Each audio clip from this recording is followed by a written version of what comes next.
One day, I'm just gonna show up and everything's gonna be dialed in for me. But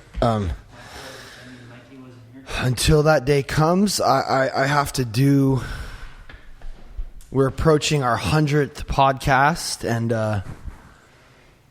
we're still figuring it out. But today's kind of amazing. Really, I'm so stoked. We have Cory Beard on the podcast. Cory Beard, and he looks like a new person. He shaved his head and his face. Oh, right. Yeah, I've been looking forward to this for a while. Yeah, here, keep talking. It's always quite a transformation when I cut it all. Yeah. I always get Why a lot does of everyone reactions. do it in the winter when it's cold, though? It should be a summertime thing. I always do it in the winter, too. Yeah, my hair grows so fast, I cut it 3 or 4 times a year. Right. And it's about that big every time, the big old afro. Yeah.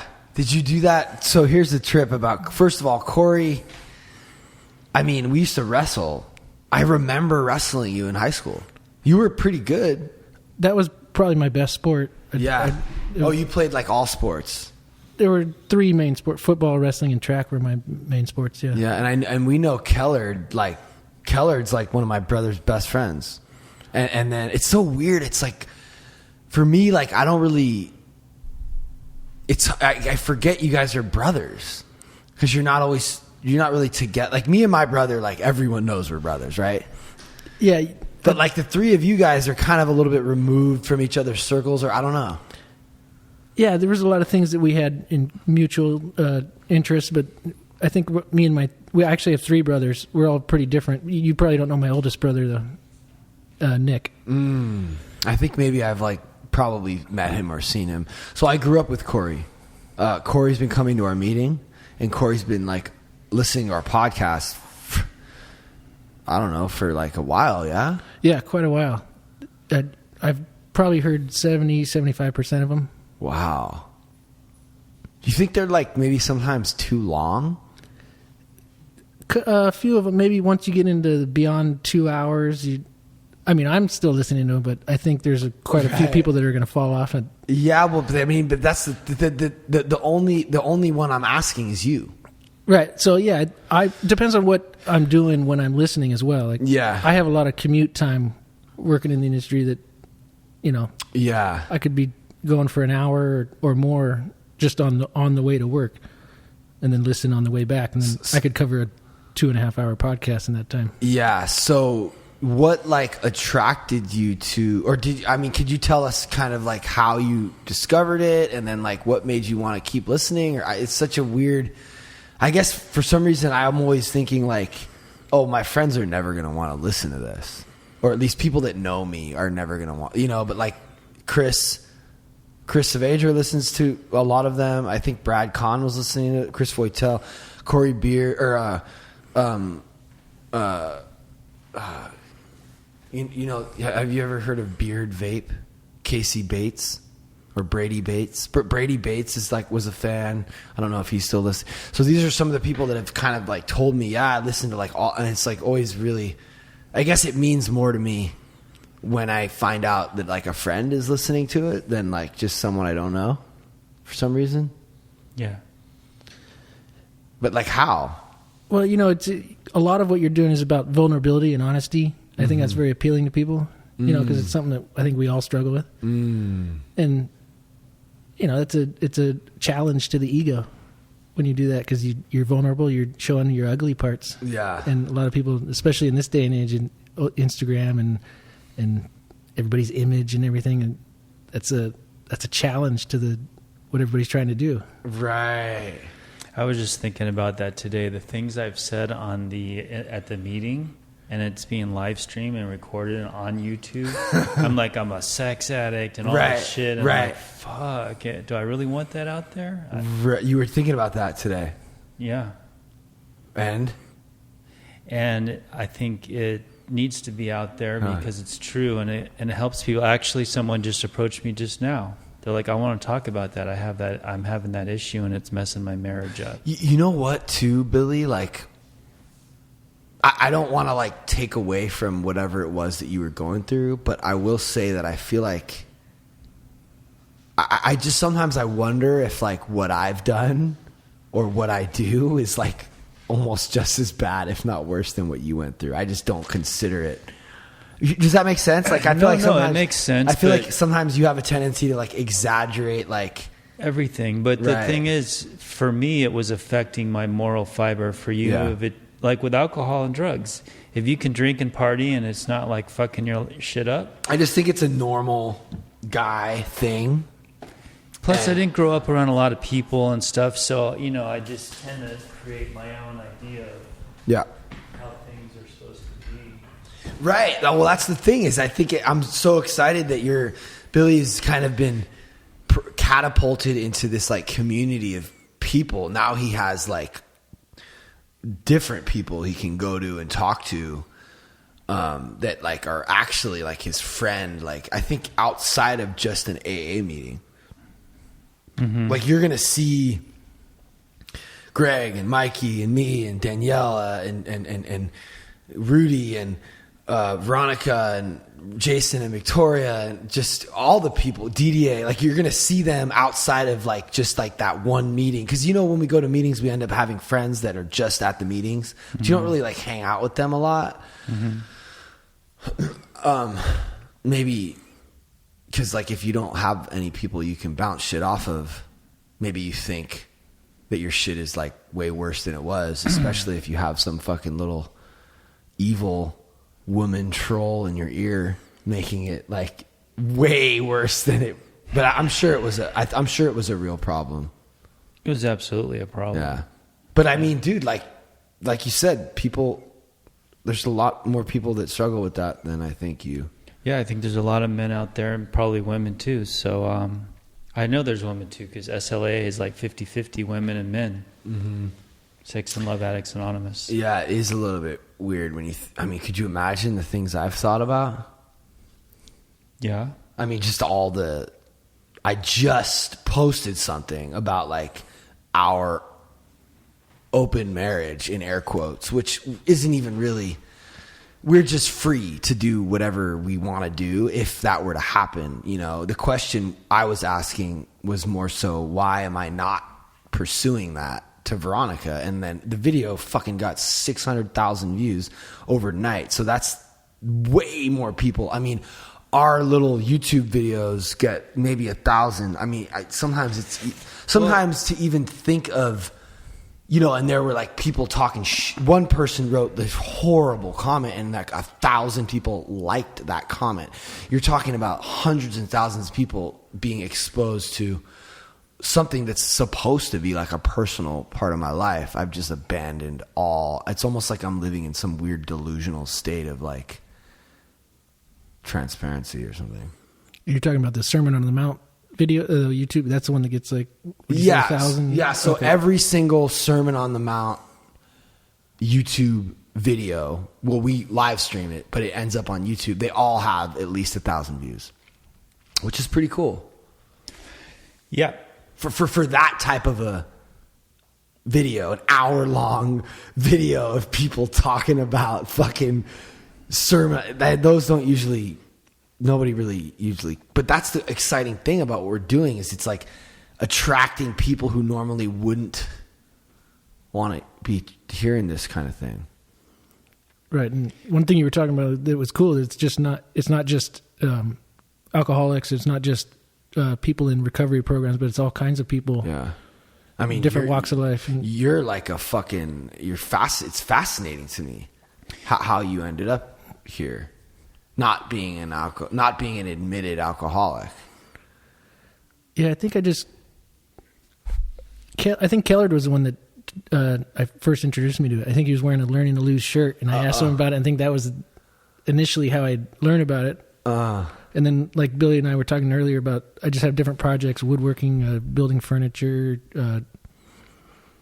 carving, wood burning, all kinds of different. You know, any way I can manipulate and sculpt wood. I'll be doing a project, and then I'll put on a podcast. You have time to listen. Sure, to and stuff. that's where I have time to, you know, have something like that in my ear. And yeah. So the thing that so look at these waveforms. You see them? Can you guess who's? Yes, of course. But like, I don't know what to do, you know? Well, am I talking loud enough? Apparently not. Well, why? Because I'm talking louder than I usually do. Here, keep talking. Yeah, I'm talking louder than I usually do. So why are my... Maybe I just have a certain kind of voice that doesn't show up. Point it like... Maybe I have a certain kind of voice that doesn't show up. But can you see it now? Yeah, that's better. Yeah. So the thing that really attracted me to Cory is, one, he's not an alcoholic, but he knows this. He has knowledge, and it always, when this kind of knowledge comes from someone who's not in AA, it really intrigues me because I'm like, well, where did you get it from? Why do you even think about it? Yeah. You know? And so with Cory, it's very interesting to me because he's got something to say on anything with these spiritual type psychological matters, and it's very insightful and very accurate. And I'm like, well, how the fuck does this guy know this stuff? I mean, yeah, it's like blew me away. Like, yeah. Well, because he's been reading the Bible and shit since. Right, and I've heard you guys talk about the fact that alcoholism. It's really not about alcohol. Yeah. And I think that we're all in recovery. Every human being is in this constant cycle of recovery in different aspects. And it's at the center of it is our ego and our pride, and this is the alcohol is just a symptom of that deeper issue. Yeah. Right. Mm-hmm. And these spiritual principles are what are the like removing the alcohol is just removing the symptom. It's it's just taking care of the. Actually, it's the medicine. Well, it was the medicine, then it turns into the poison over time. Or something. Yeah, I mean, it's yeah. I mean, I think it's always the medicine, but the medicine stops working, and now you're even more fucked up because you're like spending all your money and energy on the medicine, and now that it's not working anymore, it's like you were expecting it to work, and now you have no other defense against your mind and your ego and your fear. Right, so it's a medicine again that helps with whatever this deeper issue is, but it's really just numbing it, as opposed to actually taking care of it. Yeah, yeah. As opposed to like maybe fixing the core issue. Yeah. I mean, I don't know how to. Well, I think for some people, it's just like a social lubricant. Right. I mean, that's like chill. Or is that chill? I don't know. Maybe it's not. I think it's chill. I would love to go home and just drink a glass of whiskey. I know, but why? Just to, I know, but like, you know, like you said, just to, or talking to girls or social. I'm like a shy person, so social stuff's hard for me. But with a glass of whiskey, I think that this has just kind of sparked a really interesting conversation about, like, would it be better to just like figure out how to feel good without it? Right. Is there a pathway to what I'm trying to achieve is more social interaction, more being comfortable in a social environment. And is alcohol the only way for me to get there, or can I get there through prayer or just confidence building exercises or various other things that alcohol is like a shortcut to it. Right. But is there a way I can become that probably, way but it would take work and you'd have to face fear, and alcohol is so quick and easy, you know. But there's a cost. Yeah. Well, not for a lot of people. Yeah, I just kind of think about like, Veronica or my brother or even Kellard or. I think your brother's got issues with alcohol. He's either my brother and Kellard. I would say Kellard. I mean, like, you should have seen these two at my fucking Halloween party. They were just completely, like, unapproachable, or like just not quite, like nobody's home. Like, you can't really. I mean, I like love Kellard. Like, Well, who's I Kellard? got news for you. Which one was he? I got news for you. Did that line come out of? I mean, it's every other line because he knows it's funny. His brother is like one of our best. My brother's like, his brother is like the guy you can always count on to show up at my brother's house. Which guy was he though?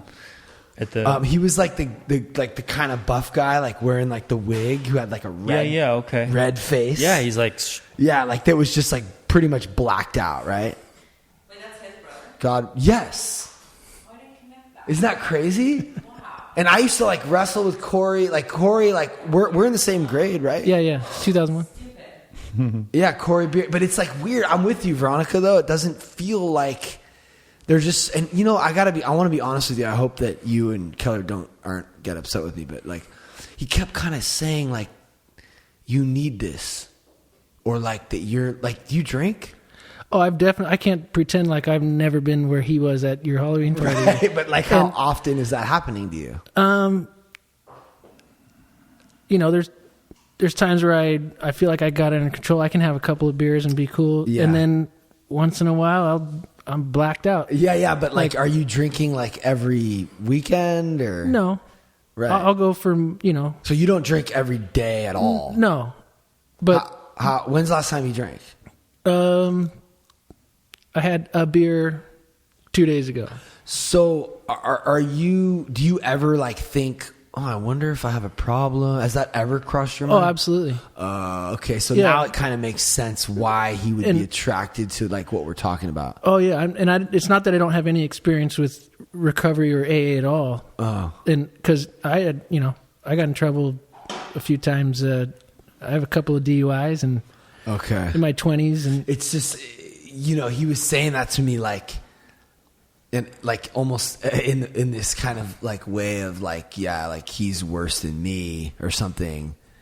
And I was like, I doubt it, bro. But that's kind of like what brothers do, right? yeah, I mean, Or maybe at times you've been worse and now Right, because you probably go even harder when you go. when I go, you know, it's like, but then No, when this guy's kind of gnarly, bro. He was like a tough wrestler. Like maybe there's like some rage going on. Well, there's got to Definitely be a had reason. some There's anger got to issues be in a my life reason as you're well. able to Oh, spit out the absolutely. knowledge. So Right. you've got to be seeking for some reason. oh, absolutely. Yeah, he's fascinating. I love it. Cory's like a quiet killer. Yeah. Are you shy? Definitely. Yeah. I mean, that's how I used alcohol my whole life, is as, you know, to open up. You know, I feel like But this right now is uncomfortable for me. Oh, just really? knowing that Yeah. people are listening. there's not that many. It's kind of terrifying. Maybe like in a couple I'm years. talking 5 people. In No, the I room. know what I used to be Right. so shy. It took me years in AA talking in front of people to like get over Well, that. I think the biggest thing for me, and I don't know, I think that Billy either learned this pretty quickly, or I feel like you kind of already knew this when you met me, is that like this idea that I'm somehow important to other people or they care is just not true. You've heard us talk about that. Oh, yeah. Yeah, that's kind of one of the most powerful gems that I have to drop. It's that I'm just Nobody gives a shit about you, which is kind of fucked up, but at the same Yeah. time, like you okay. could totally bomb and act like such an idiot on this podcast, which I feel like would be impossible for anyone to do, but no one would even care. Yeah, it's these two extremes of the ego. Like I want to say, I have to say something profound. As every time I open my mouth, it has to be profound, or it's not worth opening my mouth at all. Well, then you probably won't say anything profound. You know how that works. Like you try to do it and it doesn't work. I get so consumed with my self-consciousness that I almost black out altogether. Like I can see is what's get like going on in my head, and I can't even see You what can't- the room around me. Yeah. No, I suffer. I've had that. I'm the same way. Try speaking at like an AA meeting It took in front of like AA 200 meetings people. actually kind of cured me of that. Because the first time I spoke, I walk up to the podium like a robot, and I'm just terrified and almost having a panic attack. Right. And then doing that like 100 times, you're Yeah. finally like, whatever. I'm Yeah. just gonna And that's the thing about AA that's cool is it's like I think it's designed that way for a reason, because it's almost like forcing you to just like walk through some uncomfortable shit. kind of a humility thing too. You got to like be humbled and not be so scared. Yeah, it's just I feel like a lot of people go up there and all they're trying to do is look good. And that definitely was me for a while. And it wasn't until I like completely let go of that. It wasn't until I completely let go of that I started actually looking good or honest or real. Yeah, isn't that a trip when you stop trying to be that and you just be genuine? Then then people really connect, you know? Yeah, maybe it wasn't looking good, but it was So just I'm helping can people. Can I ask him a little bit about himself? Yeah. So I find it pretty intriguing that you went into a good job right after high school, and you've been in like 2 long relationships. How old are you? 37. 37. And I mean, it seems so stable. And I mean, you probably don't want to answer this question, but when we were talking about sex addiction and stuff, I'm thinking, damn, he's only really had a couple. Well, I don't know how many women you've had, but like you've been in these long-term relationships most of your life, right? Right. So you're cool with that. You don't like go, fuck, what would it be like to maybe... That's always I mean, I'm a man. That's a struggle. And that's, I wasn't faithful in my marriage in the end. And that was obviously a big problem, but that wasn't necessarily the reason we were divorced. But that was a part of the end because I was done with the marriage and that I didn't respect the marriage anymore. Mm-hmm. But yeah, that's always a struggle. That's a part of self-control that I think is a part of discipline and self-control that you just have to understand that. And for me, I had to learn the value of commitment and the value of like intimacy, and it's so much more valuable than fucking and having random passionate little things. So it's like you trade one for the other, but the other is more valuable. Okay. I gotta go change her blood bags. Oh, okay. I'll be right back. Yeah, and I think that can be related to just your commitment to sobriety. And it would be fun to go drink or get loaded or whatever. But my commitment to my wife or whatever is every time that I overcome temptation, I'm stronger in that commitment. And then the relationship, because of the commitment, is greater than any relationship I could have outside of a commitment. And you know what? Also the relationship with yourself, because you feel good about doing the right thing, right? So you feel better about yourself as a person. Right. If I break a commitment, it's because of a weakness on my part that brings shame and guilt and yeah, which feels shitty and affects the way you act. And also I found that, for a while there once I learned like I could actually talk to girls, because I'm really shy, I started doing that. This is in sobriety. I was like in my 30s because most of my life I was consumed with drugs, and that was like, and then I just can't do anything like balanced. So of course now that's a new addiction for me, and it's like a new obsession. So I don't know if someone was normal, maybe they could have fun with that, but anyway, I don't know. So, so you grew up here in Agoura? Yeah, from the time I think I was about 7 or 8. Right, we moved from the valley, Tarzana. I was born in the San Fernando Valley. Tarzana. Yeah, my grandparents built that. That statue place there on Ventura and Van Alden? Oh yeah. You know that place? Yeah. Yeah, my grandparents built that house, and my grandma planted all those trees that are huge now. Oh, no kidding. Yeah, I grew up there in that pot yard.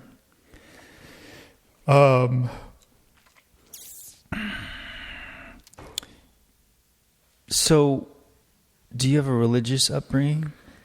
Yeah, my mom was the one that introduced me to the Christian faith. So, are you a Jesus dude? Yeah, I consider myself a follower of Jesus, and my dad was not a believer. My mom was. My mom's parents were pastors and traveled the country. When you say was, are your parents still around? Yeah, both my parents are still alive. Okay. What did I don't know how did I word it? Well, you say was. Oh yeah, I'm just like what? I think maybe I was just referring to the upbringing. Yeah. But yeah, they're both still alive. My mom is still a Christian. I don't think my dad is But so my mom was the influence. So you really grabbed onto that at a young age, or what? Kind of. Not really I didn't really take it seriously probably till I was, 17, 18 years old. When I really started asking myself questions about what do I really believe about reality. Before that, I think I just... And so you were down for the church you were in and the message, and you never really fought it or anything like that. Oh yeah, there's always this struggle. I mean, that's just the nature of the ego and the human experience. There's always doubt, and there's always a struggle with either way you go, But yeah, when I was about 19 is when I decided that's what I was going to do. I started reading scripture. I read the Gospels, and then really got into Is the Word. Gospel something else? Well, no, that's the books Matthew, Mark, Luke, and John. Oh, okay. Basically, the life of Jesus and his ministry. Okay. And that's referred to as the gospel. It's just a word that means good news. So when we read these Beatitudes, they're totally familiar to you. Yeah, that section, especially Matthew 5, is the Sermon on the Mount. Do you do like a Bible study and stuff like that? Yeah. Still? Yeah. Oh, cool. Every Wednesday. I mean, with other people. Yeah, every Wednesday night, there's some men from the church that I attend that we meet every Wednesday night. And What kind of church? what do you mean, like denomination? Like Pentecostal? Yeah, it's like non-denominational, but... so it's not really a Christian church, it's a... Yeah, it's definitely... Or it's Christian, it's Christian, but not like Catholic. I would definitely say I'm not Catholic, just because I guess it's in the Protestant world. Okay. But not Methodist or Lutheran or these other denominations. Just kind of a combo thing, or... Yeah, I think because those are just, defining very specific limitations to what I believe in this area or that area. I think it's more open to... So have you been doing this for a while? Yes, since I was 19, I think is when I really got into the church and began attending. But there's definitely years where I walked away from the church altogether, and I think that was part of what led to my divorce as well, is just turning away from those things and then coming back to it and maybe not being in the same agreeance with what my ex-wife. Do you regret that? Do you feel like, well, maybe not regret, but do you feel like maybe, like with my ex, I kind of wish that it could have worked out, mostly because there's a kid involved, and we have a lot of history. I mean, we made a kid together, and we built a business together, and we had years together where we were living life. And do you feel like maybe you could have done better and still be with your ex, or are you totally stoked that everything is kind of worked out the way it is? Or yeah, to say I'm totally stoked might be not accurate, but there's always the struggle, like, could I have made it work, or is there something I could have done to make it work? And I struggled with that back and forth in the marriage, and I had this idea that it wasn't going to work, and of course the kids make it more difficult. I have a 9-year-old and a 6-year-old, and to regret every so often I ask myself, I wish I was never married in the first place, but then I wouldn't have my kids. So that's a real, that really messes with your brain.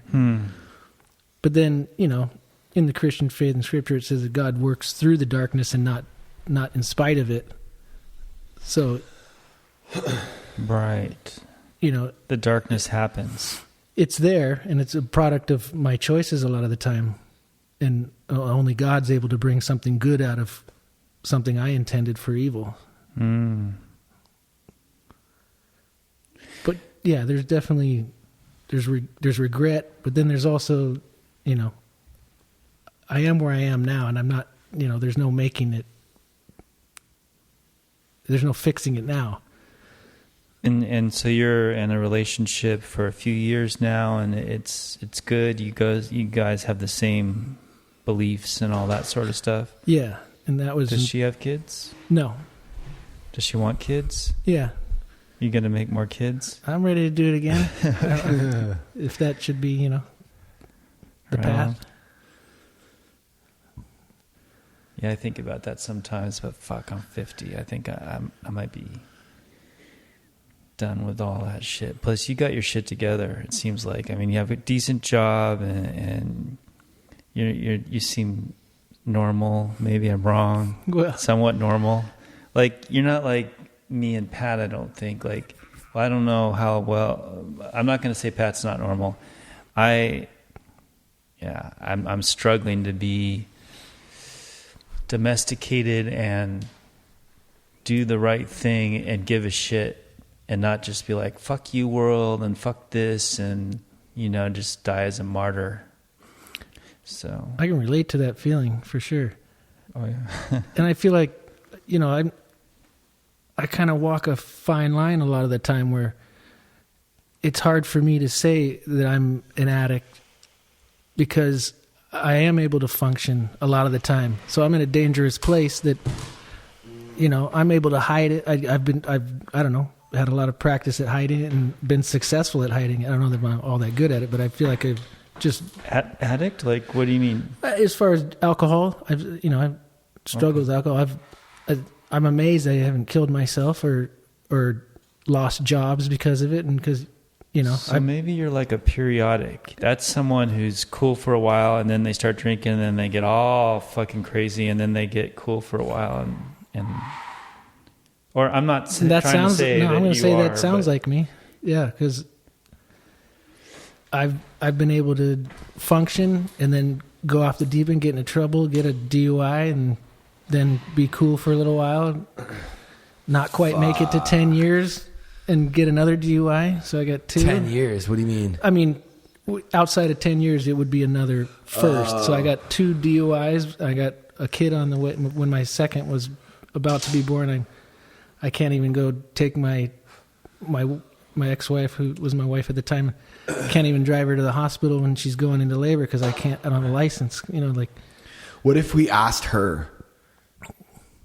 What would she say? Whether or not I'm an alcoholic? She would say I'm an alcoholic. Oh. Well, here's the thing. Like, I'm starting to. I'm closer now to like not really being sure that it matters that much, as long as you're doing, like, you found. And that's the other really cool thing about what we're trying to do is, like, you don't need to be an alcoholic to be like doing this kind of stuff. Yeah. And if you for some reason hit some kind of bottom or like find out that you are, like, you're right where you're supposed to be as far as like knowing who you can turn to. Like, the only difference is that he's not doing actual like step work, but like, yeah, it's all confusing to me, this periodic maintaining alcoholic. Like, I guess your buddy Gus is like that too. Well, like, dude, look at Tim. You think he's an alcoholic? Well, I don't know. I look at my brother, Tim, Aaron Goodman, maybe Tito. He's probably off the fucking rail. I mean, like, dude, like, so many of our friends just like go hard and like lose their fucking sanity for like however long, a day or two. Right. It's maybe create some wreckage in the process, and then like they're just. Mike, what were you gonna say? I was just gonna say, like, sometimes, as crazy as it sounds, sometimes I wish, like, I just wish that I was either this or that, like, yeah, because I think it's hard I think there's a lot of people out there that might be connecting with this right now that I wish I would just go so hard that I hit a bottom, and just say, okay, I'm an alcoholic, and then deal with and take my whatever step from there. But the ability to step out of it for a period, creates this confusion. And Okay, so let me ask you this. When you're not drinking, are you like thinking, I really want to drink, but I'm not going to? Is that like a daily thing? I wouldn't say that it's daily, but there's times where it comes on so strong that it's like, I got to figure out, it may not be tomorrow, it may not be today, but I'll figure out a time when I can get that in. Wow, that's so crazy, because for me it was every fucking day. Right, but then like there was I wasn't going a day. Right, but then it becomes progressive, where it becomes stronger and stronger and stronger till it is that where I can't. What a weird. I'm going to create my reality around me so that I can remove whatever obstacles are in my way, find isolation, and just drink if that's what I have to do. Are you a drink alone drinker, or? Yeah, sometimes that's where I'll just that's where I can, because I got to remove everybody out of that are obstacles. And I'll end up by myself, and it's like, okay, now I can have a drink. And well, because you mean like your kids and your wife, and right, you get some alone time. But if you're with some friends, that's chill. Right, but then sometimes that's an excuse to, I'm going to hang out with the guys, and then just.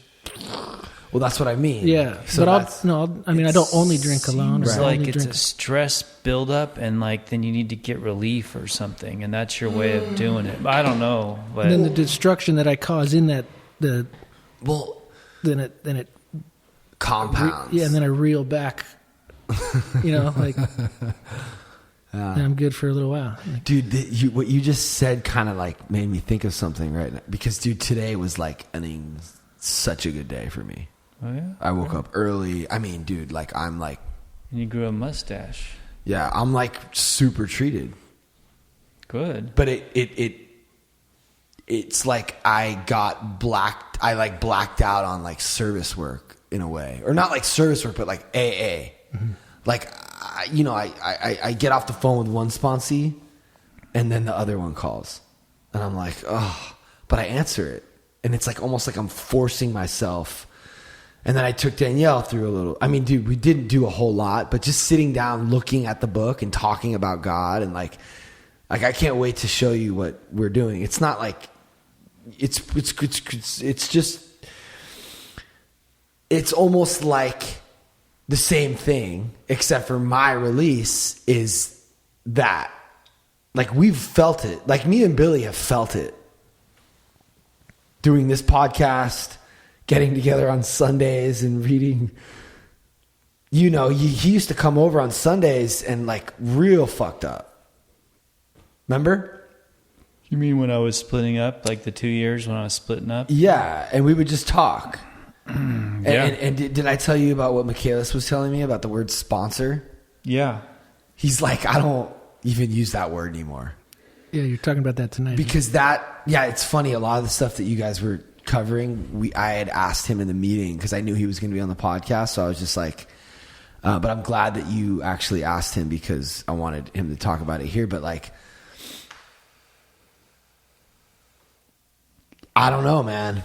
I'm excited about this new thing that I want to try doing, which is like, I mean, it's not a new thing. It's the thing that we're supposed to be doing this whole time. It's like learning a specific way to take someone through the book by writing things in the book and writing actual questions to ask about those things. Like, for example, the first thing that we do is the very first thing you do is you ask the person, do you have a problem with the word God? Because so many alcoholics, Billy, and then that creates a dialogue about it. How what it's done for me, what's your problem? Can we find a way to like get around that? And then you write you open the fucking book and you write, God, take away everything I think I know about this book, about this process, and about you, God, so I can have an experience with you. And then you ask, and you talk about that. Like, because all the old ideas I have coming into AA, they're all old ideas. And they're like, they don't serve me. Like, oh, this is going to be hard. Or I better get honest, or step 4 is going to be tough, or like, oh, this is going to be culty. Just whatever your fucking bias is, or you have to, before you start, you have to just like have an open mind. And it's like kind of like a good way to start, because it's like freeing a little bit, you know, and then you start reading the forward and stuff, and then he's right, you know, it's just, it's having a specific, clear like outline of like how to do it is kind of nice for an alcoholic who, like, we need direction and like discipline, and like we need like, so I've been excited to like take people through this process, just because it's something I know I'm being shown exactly how to do it, and the only purpose for me to do it with someone else is to show them how to do it with someone else.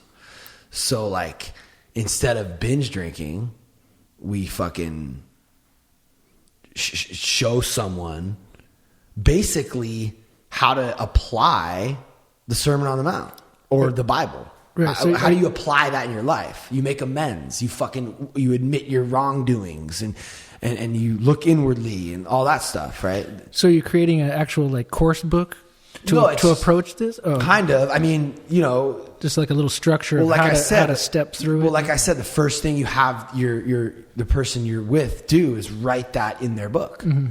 And then you ask them, what does this mean to you? And then the second thing you do is you have them circle this other thing, and you write first promise, and you start underlining and writing little notes, and he's going to be telling me exactly what to write and where to write it. And then I'm going to be doing that same thing with someone else. And every time you do it with someone else, you have like a new experience, because each person, like Danielle, had the opposite of a problem with God.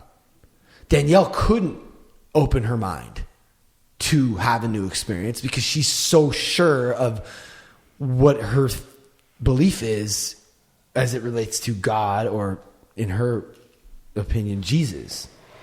I'm taking a leak. So she has some work to do in that area, as far as it's the opposite of me and Billy. I'm like too open. I'm like, all right, what, okay, Jesus, cool. Buddha, cool. Like, I don't know, like what, let me just listen to all of it and see how I can apply it. Right. Yeah, I see that. I could see that being a stumbling block maybe for somebody that, like, the idea is to have a new experience. Yeah. Whether or not it's what you think or believe, let's just have a new experience. For the argument's sake, just accept these ideas and then see where it takes you. Yeah. Like, allow them to be more incredible than you ever thought they could be. Because that's the cool thing about God. I hate like saying that word over and over and over again on this fucking podcast, because I feel like people are going to be like, oh, this is like some fucking religious fucking...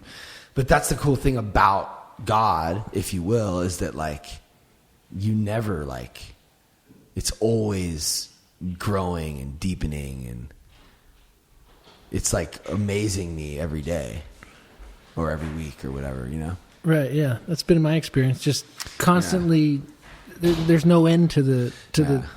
But if you think you know everything, then you're like almost closing yourself off. And the more open you are, and the more like vulnerable and humble you make yourself, like the more you see it like in your daily shit, you know?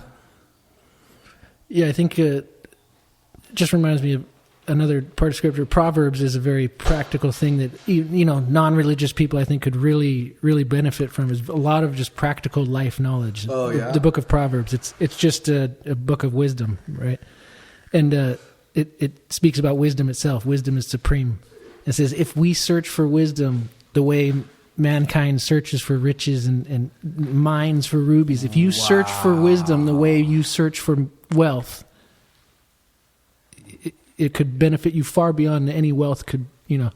Wow. So I don't know, maybe we can set up a system where you're like taking other people, like maybe Michael or Greg or Victoria or Jason or any of the non-alcoholics.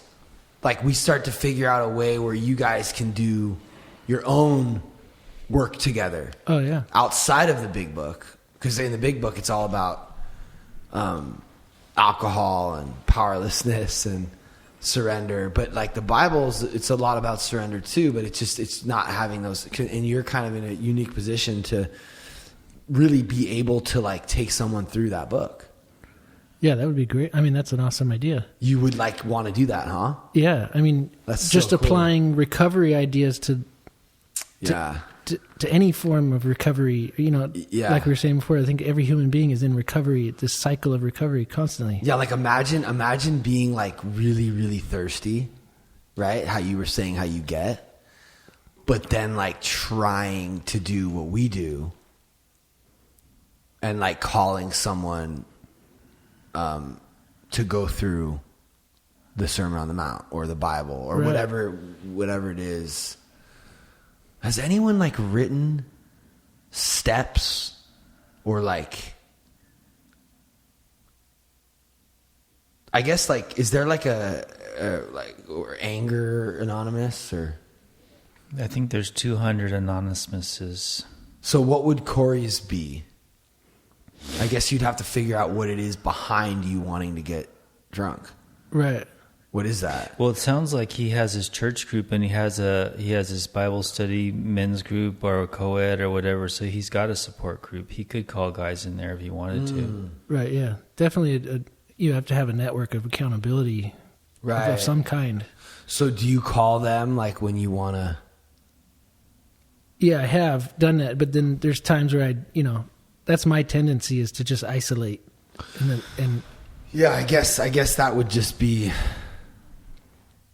you at that, if you're calling someone because you want to drink, you're basically just fucking an alcoholic. I mean, like we could just read the book. Like we could just do what I'm doing. Like, because there are certain moments where you're like feeling that powerlessness. It might not be like, I do think there are different degrees of this. yeah, it's a spectrum. Yeah. But so let's talk about your work real quick. What was the last movie or what was the last? Wait. Before we sorry. do that, can I? So this guy hit me up on TikTok today, just now, and he listens to the podcast. He's 23. He's trying to get sober. He says, "I love it, Billy, when you talk, and I wish you guys wouldn't cut each other off so much," and blah blah blah blah. But it made me think, like, for me, my task when carrying the message is not so much a lot of information, but the profundity. I don't know if that's the right word, but there's certain things I've learned that are so profound and so mind-blowing. But we say it, and you just hear it, and it's one ear and out the other, like being in the present or the power of now. It's phenomenal if you can actually get it and practice it, because you're completely freed of everything that's you. And another one is awareness of the mind. Like if you can actually see what's going on in the back of your head and maybe tap into the subconscious, because this is all a subconscious thing, really. That's what drives the thoughts that bubble up into your consciousness is the subconscious that makes you up. And there's just a few things and I've learned, and those three things, if I just practice those alone, like the way you said you go for wealth, if I went for that the way I go for money, I'd be living like a life of ecstasy almost. And I know that because every time I go for it, that's why it's amazing that there's this higher power. Whenever you go for that higher power, it's there for you. You may not be open to it right away, but if you keep going for it, it's going to get you. And have you experienced the peace that passes all understanding? Absolutely. Yeah. So you know what that's like. Yeah. What inspires you so much to go for this the way you're going for it? I think there was a time when I really asked myself, what do I believe in and what is actually real?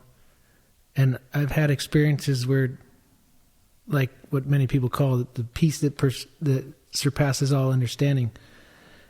And just in calling out to God, feeling like he was real. Like there was a real relationship with this creator that I'm accountable to, and that's actually real. It's not just this idea. It's not just an impersonal, it's an actual relationship. And when you felt that, did you feel like physically like connected, or what was that feeling like? A specific example of that feeling, I go hiking a lot, and I was out just quite a few years ago, before I had kids, before I was married. I would just go out by myself into the hills and just go. I used to do that a lot too. Just bushwhacking and going, and there was a time where I just felt kind of lost, and I was really thinking deep on these ideas. It was just, I'd go out to go process life, and just think, not to get in my head, but to process things in my head. And I was going, and there was a point where I felt like I was lost, and I didn't actually know where I was or where I was going. Oh, you actually, physically, literally lost. Physically was lost. I mean, I wasn't worried for my life or anything. But Yeah. I thought, I'm just going to call out to God. And I said, God, just show me where I'm going, show me something, and reveal yourself to me. Like, I don't know why I was going there, but I decided that's what I was going to ask. And so I was just continuing on. I was going, valley, hill, and going through the shrubs, and then had this moment and came through and realized where I was, and saw this area that I had never been, that was so, I don't know, it was just this experience where it was so amazing knowing that he had led me there. And then it was this area that I didn't know existed, but now it was this treasure of mine to go and find. And now I don't know, it's hard to explain. No, it's amazing, because when you're in that space, the things that we see and we don't even recognize every day become like profound, like, what's the word? Awe-inspiring. And that's what it was. Even water or anything, you're just like, oh my God, this H2O it's life. Without it, there is no life. I'm like a water, but beyond that, it's realization of reality, a relationship. A relationship with what is. So much truth was in front of me that I thought that I had taken for granted, and I was just out in the wilderness in an area called China Flat. I don't know if anybody's familiar with that. I just went with Danielle, and I had come in from just not on the trail, but out of the shrubberies, out of the woods, just broke onto this scene and just realized that, and I had all this just realization of creation and the reality of what I was in it. And when you're there, it's almost like timeless. There is no time. There is no death. It's like you're part of it. Whatever it is, you are not separate. Yeah, that's it. You're not separate. You're like, you have a connection, all things. Right. And you were, go ahead. It just feels incredible. It's just an incredible feeling. Yeah. And you were asking if there was like this physical feeling, but it was so beyond that the physical didn't even matter. There was so little value placed on the physical, but I was shown what I am in the creation in relation to God. And I actually started crying, and I would just was on my knees and just overwhelmed by the awareness of reality that I had at that moment. Dead sober. Totally sober, yeah. It's incredible. Yeah. Were you coming off something, or? No, I hadn't. That was a good place in my life where I was really just seeking God a lot at the time, and was. Do you get that same thing from Jesus? Or why is it Jesus? I always ask this because I don't really quite get the connection, but I think a lot of people do, or for some reason,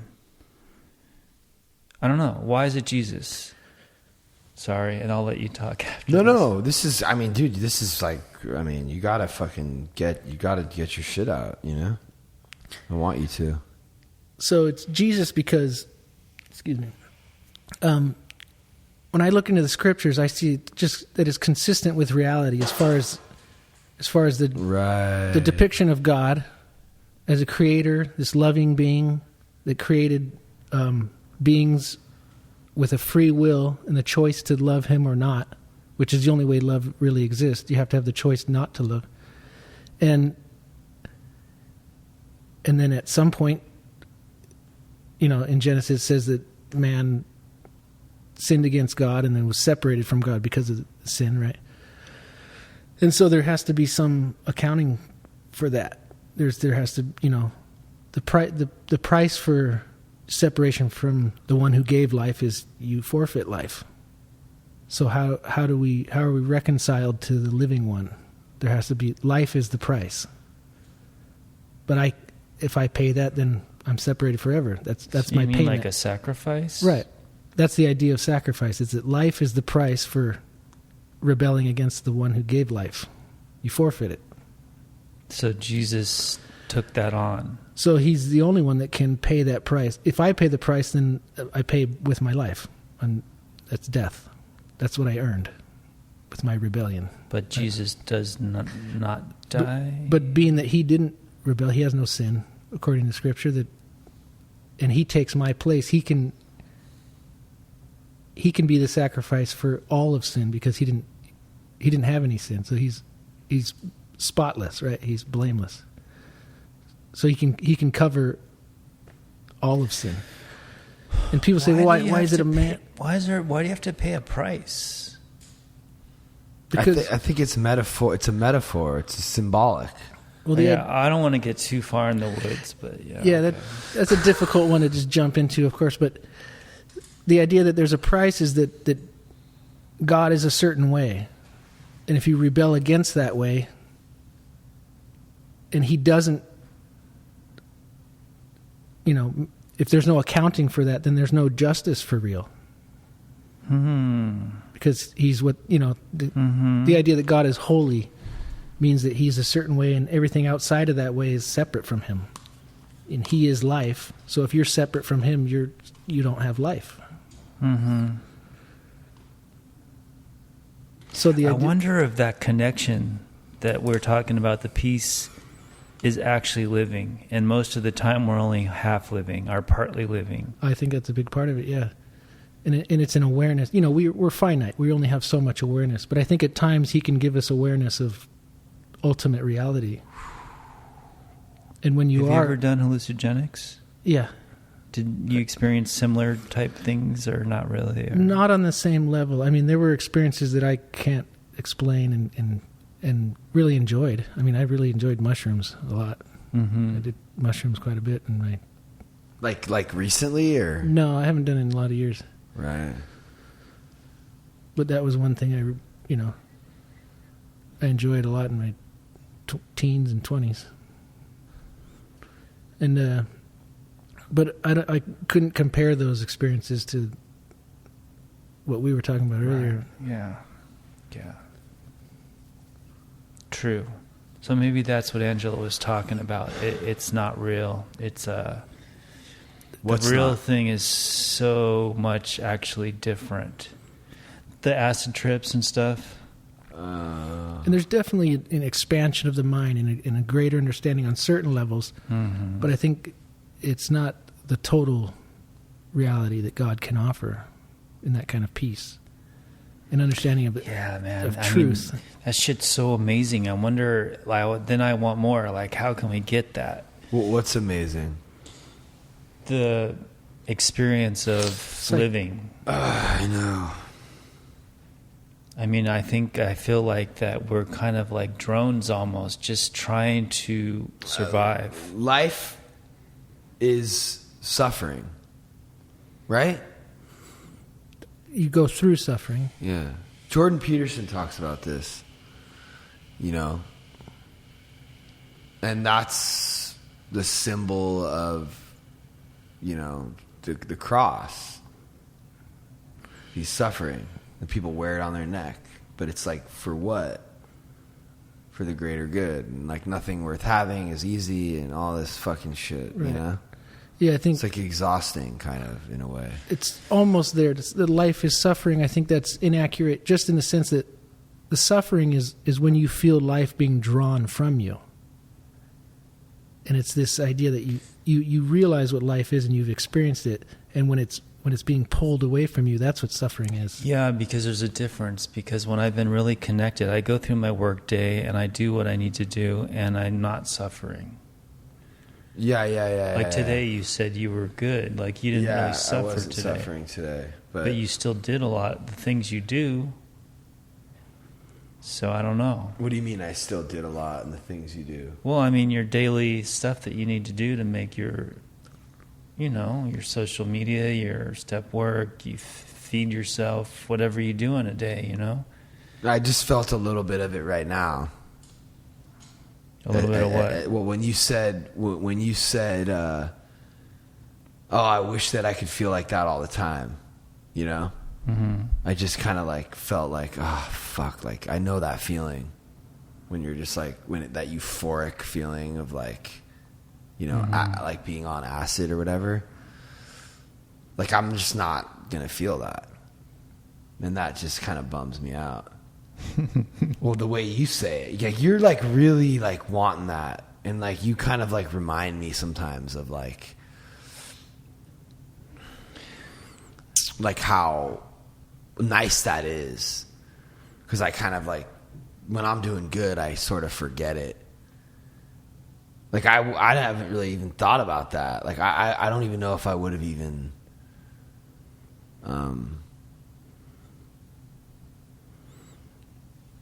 there's something about being connected and not separate from all things it's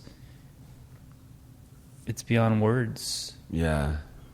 I don't know that everyone's felt it, and I don't know that I felt it to the degree that you have, but...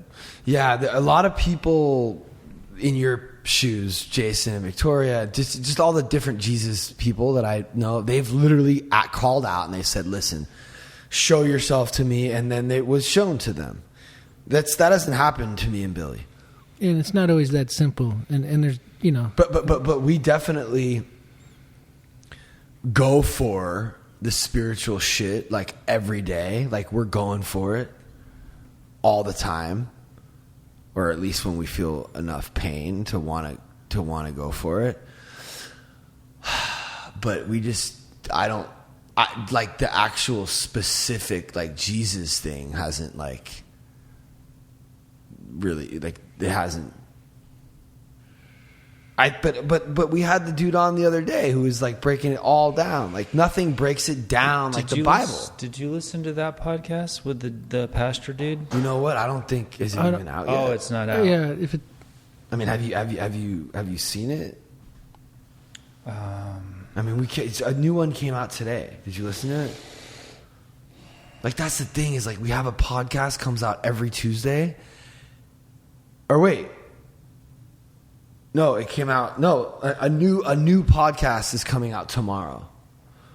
So it'd be nice if we both like tomorrow when you get up or when you start going I'm all through. cut up, bro. I've been listening to him. No, but I'm saying like you should like talk about it on your TikTok. I should because you should be like, yo, like our podcast just came out today. Yeah, go ahead. It's this one. It's about this. I think the one with what's his name is coming out tomorrow. Cool. So you could do like a little post to your fucking, what you got like over 5, you got how many, you got 6,000, 7,000 people. 7,000, yeah. I mean, you could do a video that could get a lot of views. I mean, I don't do it enough. I have Kaya. All right. I love you guys. I've been live streaming for fucking, did it sound better? I just feel like, this is just like, it's kind of distracting. I don't really want to be distracted. 30,000 viewers. I've been live, let's see, November 12th, streamed 10 hours and 33 minutes. That's how long I've been live for. That's a little mind-boggling. 10 hours. Oh, and yesterday it was like 12 hours. I've just been streaming just nonstop. And do you engage them sometimes? No, sometimes, yeah, when I can.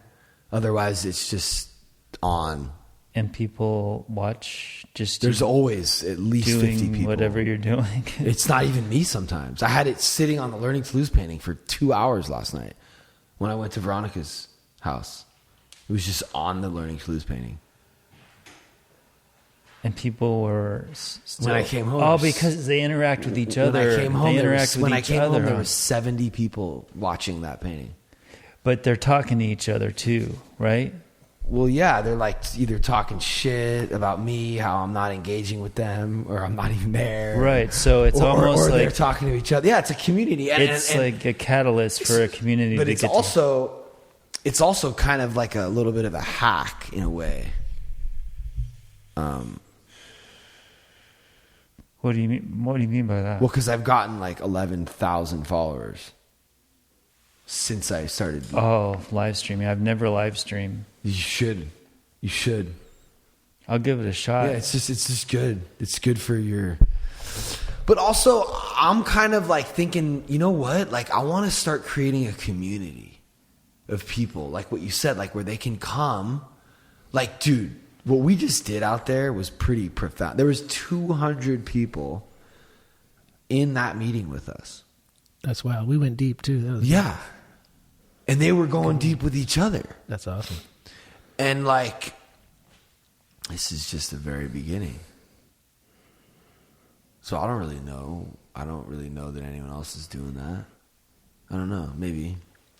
Not like the way that we're doing it though. Because the way we're doing it is it's like, it's not just like a meeting once a week. It's like Rudy's live streaming at Billy's house. Billy's struggling. I'm in here. So like, we're all like a bunch of like flawed people, like living amongst each other, sharing our truths. And what do you think, Billy? I'm going on a rant.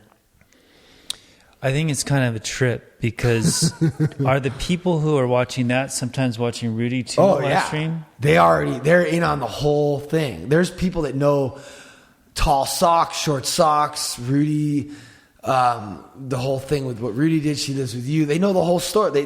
A lot of people know they know all the ins and outs. And if they don't, the people in the stream will update them. Well, it's kind of cool because there'll be people that'll jump in and be like, what's going on here? What's the story with these people?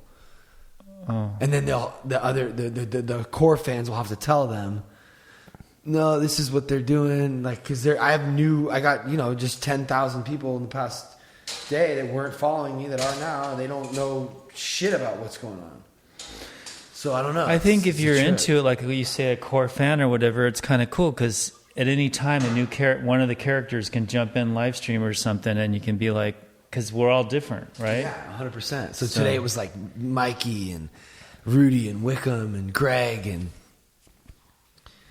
it's just it's pretty interesting. So what can you just give us like one of the most exciting things, people that you've met, just anything? Have you ever worked with the Coen brothers? No, but I wouldn't say actor wise. I don't know. I think more like a DP that I. Have you worked with Roger Deakins? No, I would love to work. But so you look up to DP. You want to be a DP? Oh, I would love that. Yeah, that's ultimately a dream that. Bro, let's do it. Yeah. Wait, what is that? No. What's Hold DP? on. Director of photography, cinematographer. We are going to shoot something together. Absolutely. I have our sky panel. Dude, you didn't know that? No, I didn't know you have a red. Which red? The dragon. Oh, really? Dude, I have everything you need to make a film. I have audio. I have really good audio that I bought from Matt. I mean, I have a production company. Yeah. Oh, no, I know I have that. like a bunch of I have two 650 Aries, two 350s, a sky panel. What size? A 60 or 30? 8 Asteras. Oh, nice. You know the color. Yeah. Asteras. Sure. It's a $5,000 rig thing.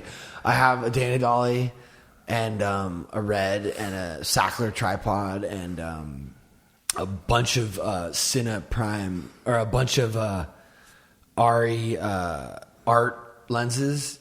You know the Sigma art lenses. Yeah. They're great lenses. Yeah. They don't have the cinema housing, but they're like they're great. They're I mean, so yeah, we should. I think a lot of people don't appreciate like the lenses are. That's where it's at. I mean, as far as your image, that's a big part. It's a big part of it. Yeah. As far as the look. So have you ever done anything? Like, have you ever actually DP'd something? Or no, I mean, what do you know about it? What do you mean as far as being a DP or lighting? And I mean, I really enjoyed the lighting aspects. For 14 years, I was on Criminal Minds with Joe. Yeah. What? Wait, why does he call you Muddy Buddy? That's what Kellard and his. Why? I don't know. I don't remember where that came from. Okay. It was just a name that stuck, you know. But for 12 of those years, I was pushing dolly. So you get a little removed from the lighting. You know, you're more in the camera world and kind of don't have to pay attention to the lighting as much. Like, not involved in setting But like, it up. let's just say we were going to shoot us doing this podcast, right? We wanted to make it look like real good. And you have all the equipment that I just told you I own. Right. What would you do? Where would you start? Start with camera position and what you wanted, you know. You'd have a raking shot of you to him, and then you'd have a wide shot of the whole room. Yeah. And then you'd have probably singles of each person. And then lighting wise, you'd want to have something that, obviously, I'd divide the room in two halves, you and Billy, and then this half. And I'd probably half light the two of you. Okay, so half light, you mean so that part of our, okay, yeah. So we got to do this. Like, have a nice backlight or something, you know. Let's have some fun. So, because here's the problem that I've been having. Wickham's great. He's one guy though. I could really. You're pretty busy. I really need like another like one or two like diehard like people that really wanna make stuff. Oh yeah. Not like how much am I getting paid? No. Like I want to like use this equipment and like I want to make something because the Learning to Lose. I want to do little shorts and I have we have 24,000 on YouTube. I have 24,000 people subscribed on my YouTube, so we can make something. Right, oh yeah. And we can put it on YouTube. But did you see the short film we just made? Did you hear about it? The one in Joshua Tree? Yeah. Oh, I loved it. Oh, you watched it? Oh, yeah. Okay, so that I was has surprised. 25,000 views. Let me ask you this. Were there people that thought it was real, or was there something that you showed first that, like you played a prank or something? Did you show the whole video, or did you just show... No, just one little piece. Yeah, there's a little okay. TikTok. Oh, did I tell you that video has 2.5 million views? Wow. The one of Rudy saying, there was an accident. You didn't see that? I saw that, and It's her. She has, like, I wasn't little sure red- what you showed that everybody reacted to. Like, oh, they That's thought it. they They was showed it. that, It was and just then that people little started clip. texting, and they're like worried, and he didn't respond. I mean, people were texting Billy, Tim, Oleg, fans were reaching out. My mom was tripping. I mean, everybody was like, what's going on? Because we just stopped posting. For which is 24 like hours. unheard of. Nothing. We went silent right after that hit. And it worked. They even called the hospitals and It was like an Andy Really? Kaufman Oh, moment right. where I was like, hey, I would like to just actually try to do something that's like something and like follow. It's almost like performance art. It's like, I don't know.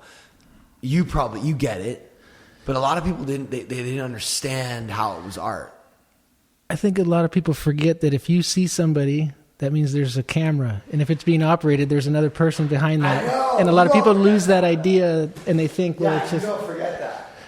But it's a little different on TikTok. Well, no, because she just had the phone. That's the thing. So there was no caption, there was no comment. So There was no, I don't know if you noticed that either, Billy. There was no music, there was no caption, there was nothing.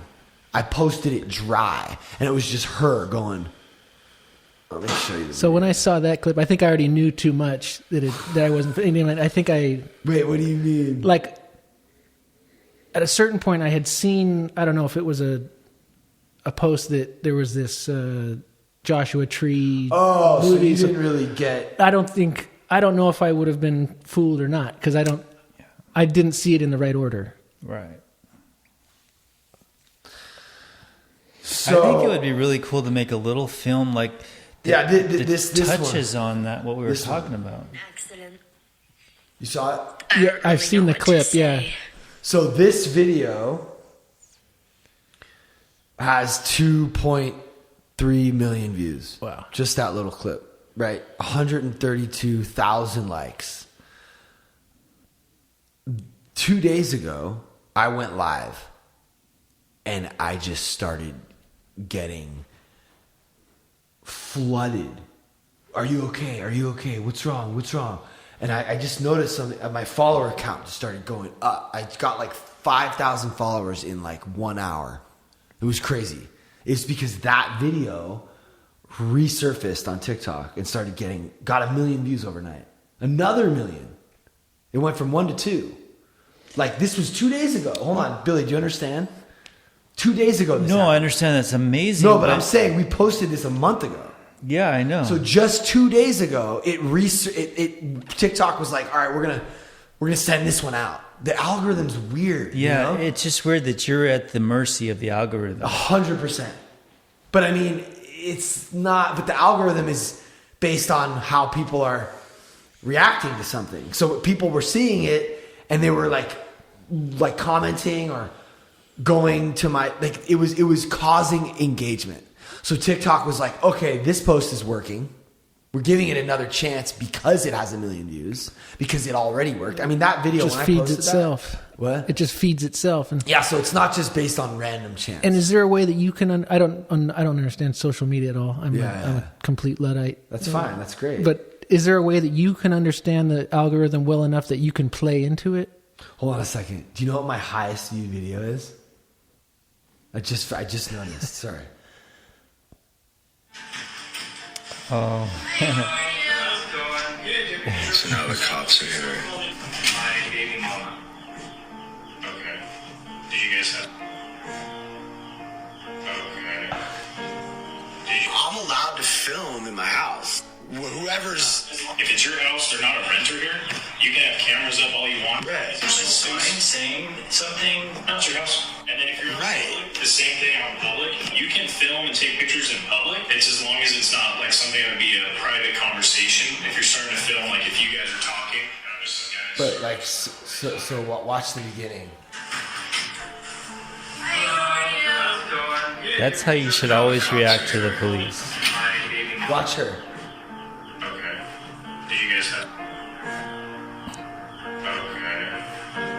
Okay. Did you see the face? The she made? smirk, yeah. So isn't that funny? Though when you search my name, that video has 337,000 likes.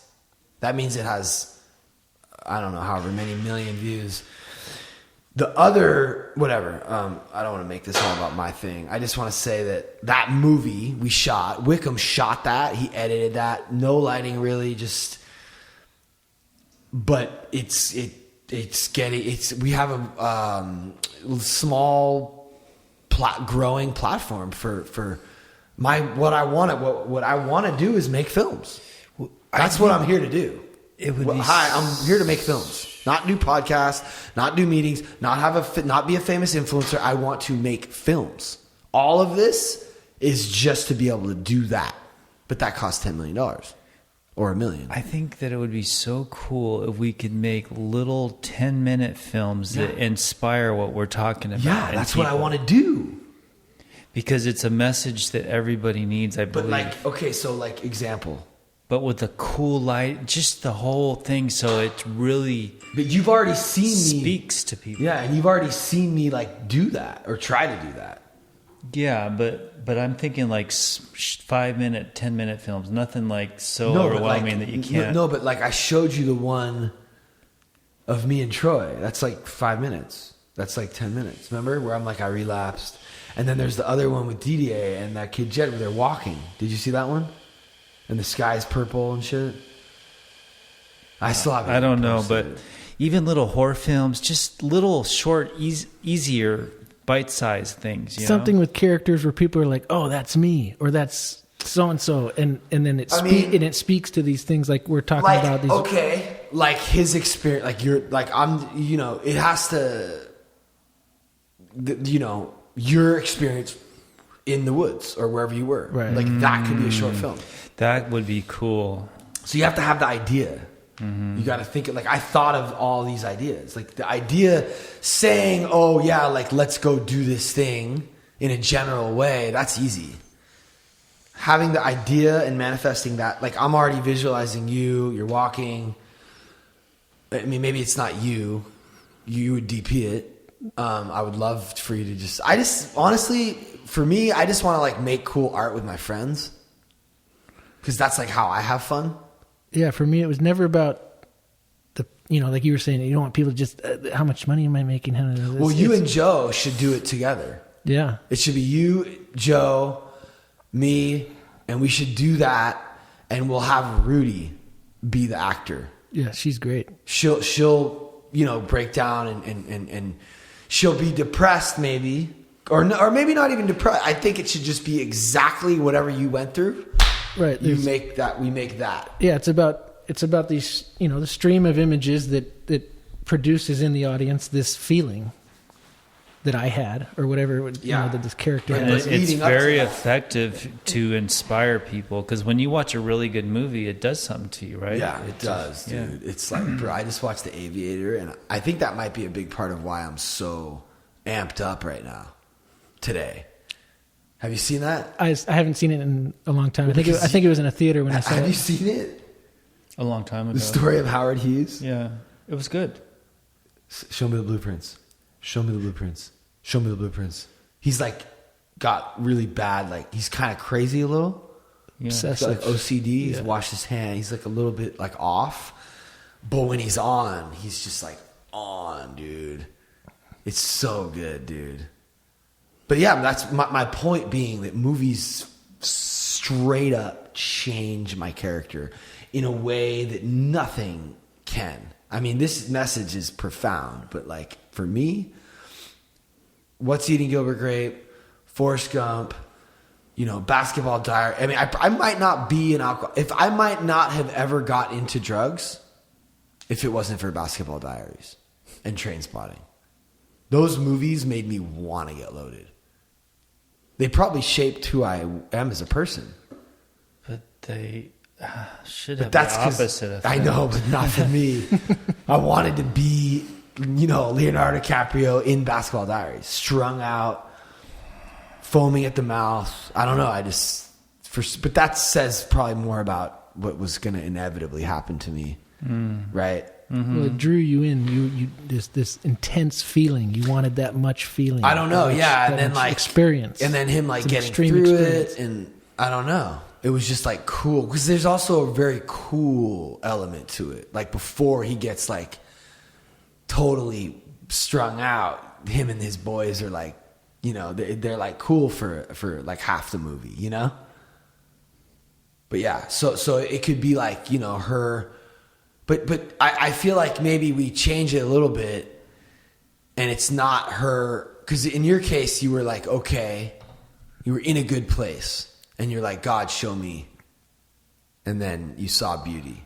Right. It was so above and beyond what I was even asking for. But maybe in the film, maybe in the little short we do, she's like not in a good place. Right? Yeah, I think there's a certain element that I felt lost. Right. And I felt, that where I was going was through, bushwhacking. It wasn't an easy road. So how would you portray that elements. Moment of connection though? That's really tough. Because, it would be in the editing. Well, first it would be maybe things get more vibrant in color, and then we could change the lens to we could go from like either very like steady locked off shots to like really fisheye, like wide handheld color shot, like macro. You could get like macro lenses and shoot like real close up, like you can see the texture of the green leaves. Right, your eyeball just dilating. Yeah, like we could just the sequence would be critical. Yeah, but it would be like dead sober. Right. So that's pretty amazing. That's a really amazing short for Learning to Lose, because it's like experiencing the oneness sober through a connection. Yeah, no, I think that should be your first project. Well, we've already done like 4 short films. I've showed you some of them. Mm-hmm. So it wouldn't be the first project. I've seen the one with the dreadlocks. Yeah, that was a. Where'd he go? What happened to him? He's around. CJ? Yeah, he's dope. He'll be back. Yeah, I have a lot of good guys around, but I just feel like it would be nice to have, like, you've been around more. Like you and Joe, like, have a different. Guys that haven't been around sets, they don't really like have the kind of experience that you have. Yeah. Like even just the way he said, like split the room. It's like basic shit for him. Like I like just kind of recently discovered about a year ago maybe that like most times you see a person, half their face is dark. Yeah, it depends. It's like a technique. Yeah. It's a way, like right now I'm looking at your face and this side has light. It's all pretty much lit up. So this would be the key and this would be the fill, right? The key is whatever the dominant light on your face is, on whatever you're lighting. Yeah, so one side. And I don't think I've ever really been effective in creating like real cinematic lighting. I can show you a couple of the things that we've done. Oh, there's also one with Jed. Did you see that one where he's talking about his dad? Oh, yeah. Yeah, I've seen that. That was one. That one looks pretty good. And he's, you know, I'm trying to tell him about how to get sober. And it's hard, dude. It's really hard. You know? Not really, but you don't know. I believe you. No, I don't. Well, yeah, imagine us. I mean, the thing that always is an issue is the cohesion of the cinema. Like, it always kind of jumps from this to that. Like, there's not a cohesive lighting and, like, follow. Wait, what are you saying? Whatever. No, are you saying, like, the shorts you've seen us do? They don't really work, you're saying, because of that. You're, like, pick your...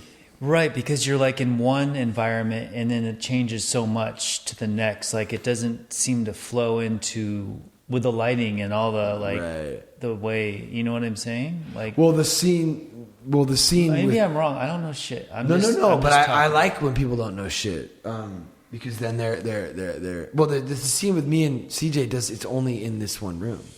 Yeah, that one I like because it stays the same. And the one with Jed is only in. It starts by the fire. I can't remember that one. And the one with Troy is only outside on the mountaintop. But I would love for you to be more involved with the Learning to Lose shorts. But you would, and just imagine this. You know, we spend 2 hours setting up lights, pretty much. And locking off and getting your shot. Here's the problem with what we're doing. We need like 2 cameras. 2 like A cameras. Which we have the black magic and the red. Because we're kind of improvising. Because we don't have professional actors that have memorized lines. Because if an amateur actor memorizes lines, you're going to know that it's very difficult. See, people don't understand. Just sounds like what it is. They're reading. The hardest thing is acting. That's why they get paid the most and they do the least. Because nobody else can do what they do. Like try saying, I'm going to write a bunch of shit for you to say. Memorize it and say it like it's the first time you ever said it. Give me some. Well, I mean, are you saying that you can act or? I'm going to try. Well, no, but like, I know you can be yourself. No, give me something. Well, I've already seen you try to act. When? There's another thing we did called... just give me something. Well, no, okay, I will. I can't just come up with something off the top of my head. Write me something, not long. I will, but let me just say what I was going to say is you seem to forget. We did a short called Clout Chasers Anonymous. Yeah, but you didn't give me a script. I know I didn't, but you came in there acting, and it was super off, and it felt like acting. And I'm like, Billy, just be yourself, and then you crushed it. You should see this fucking short. I don't feel like I crushed it. You did, bro. You were just. Anyway, he was just. I would basically, like. All I'm saying is, I would like to try. If you gave me a script, I'd just like to try it because it would be fun. Yeah, I think I could. It is fun. Maybe I could do. Maybe I've never tried. So Clout Chasers Anonymous was a really cool That was idea. fun, yeah. That was funny. I like the comedy stuff. Until we let go, absolutely. Remember that we deal with clout chasing. Cunning, baffling, powerful. Do you know what clout chasing is? It's too much for us. I mean, I've heard the term. I'm not It's sure. like chasing fame. Being willing to do anything for likes and views, Right, clout. okay. Because clout once you have 1 million followers, you actually have power. Right. It's crazy. Power, and that one is God. May you find him now. Clout chasing in the rest of the world is known as networking. Kind of true. Yeah, we just recently posted a video that went viral about Sheck West, and I have people that nobody will work with me. I have people that are really upset that are saying I'm chasing clout, and I feel really shitty about it inside. And I've realized the truth, which is that I am a powerless clout chaser, and I need help. And that's why I'm here. I'm not here because I think I have a problem. I'm here because I'm sick of being asked to come here. Yeah. If you don't have a problem, why are you wearing a green suit? It's funny.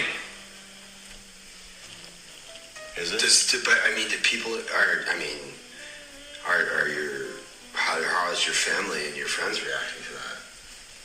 They're embarrassed, Yeah. but I don't care. I mean, It's on them. at what point are you? I don't know. But Is it funny for I anyone get else it. besides you, though? Yeah, I think so. The green suit's funny. What do you think? I mean, the audio I think it's funny, but see, his audio sounds good.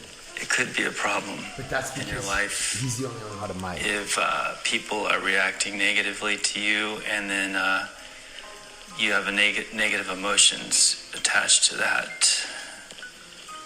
I mean, I don't know. I mean, I want people to laugh. I don't think there's a problem with that. Police do. They don't want to be in public. Do you always wear the green suit? I haven't taken it off in 3 months. isn't it like dirty? I have a couple. I would like it if you could actually say one thing. I would like for you to at least admit My favorite is one salty. way how this is negative. Well, because I actually was mad at him. Yeah. Like, here, let me see. Can I get your phones before I fucking punch you in your fucking face? There's no reason for you to be negative. It's just like crazy. Yeah, It's just like you don't need to be addiction, negative. man. It's like I think of something and it's always. How has it negatively affected your life? It's hard, because the positives outweigh the negatives so much. But my dad's boyfriend left us. Your dad? My dad's boyfriend left us. Why don't we talk about your girlfriend? No, I don't have a girlfriend. Why? I was just chasing the clout. Okay, so why are we ignoring that? Why? Because it doesn't matter. And why are you laughing? Because it's funny to me. Okay, but did you love her? Yeah. So why is it funny?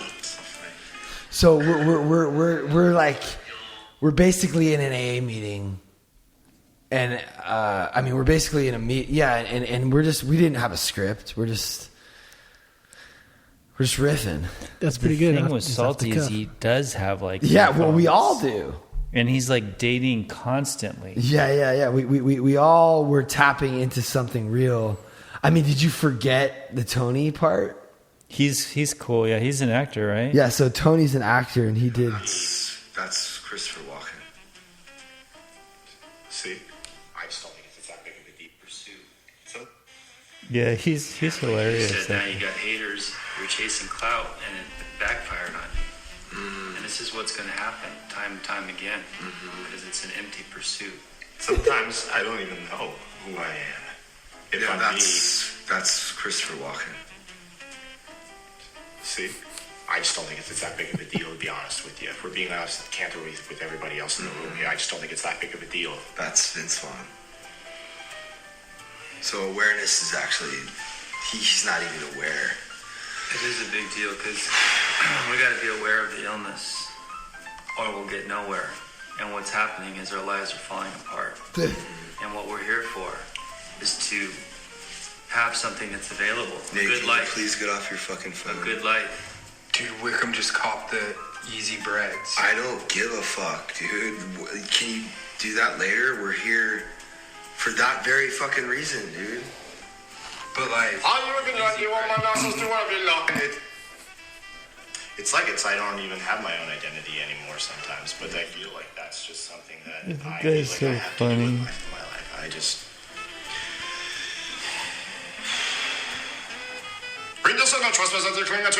It's just.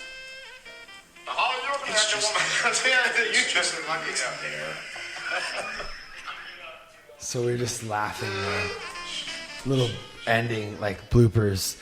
But it's the hardest thing is audio. It's the one thing we never get right. And they're the dudes that get shafted on set more than anybody. Cause it's the most important thing. And everybody just shits on them. Really?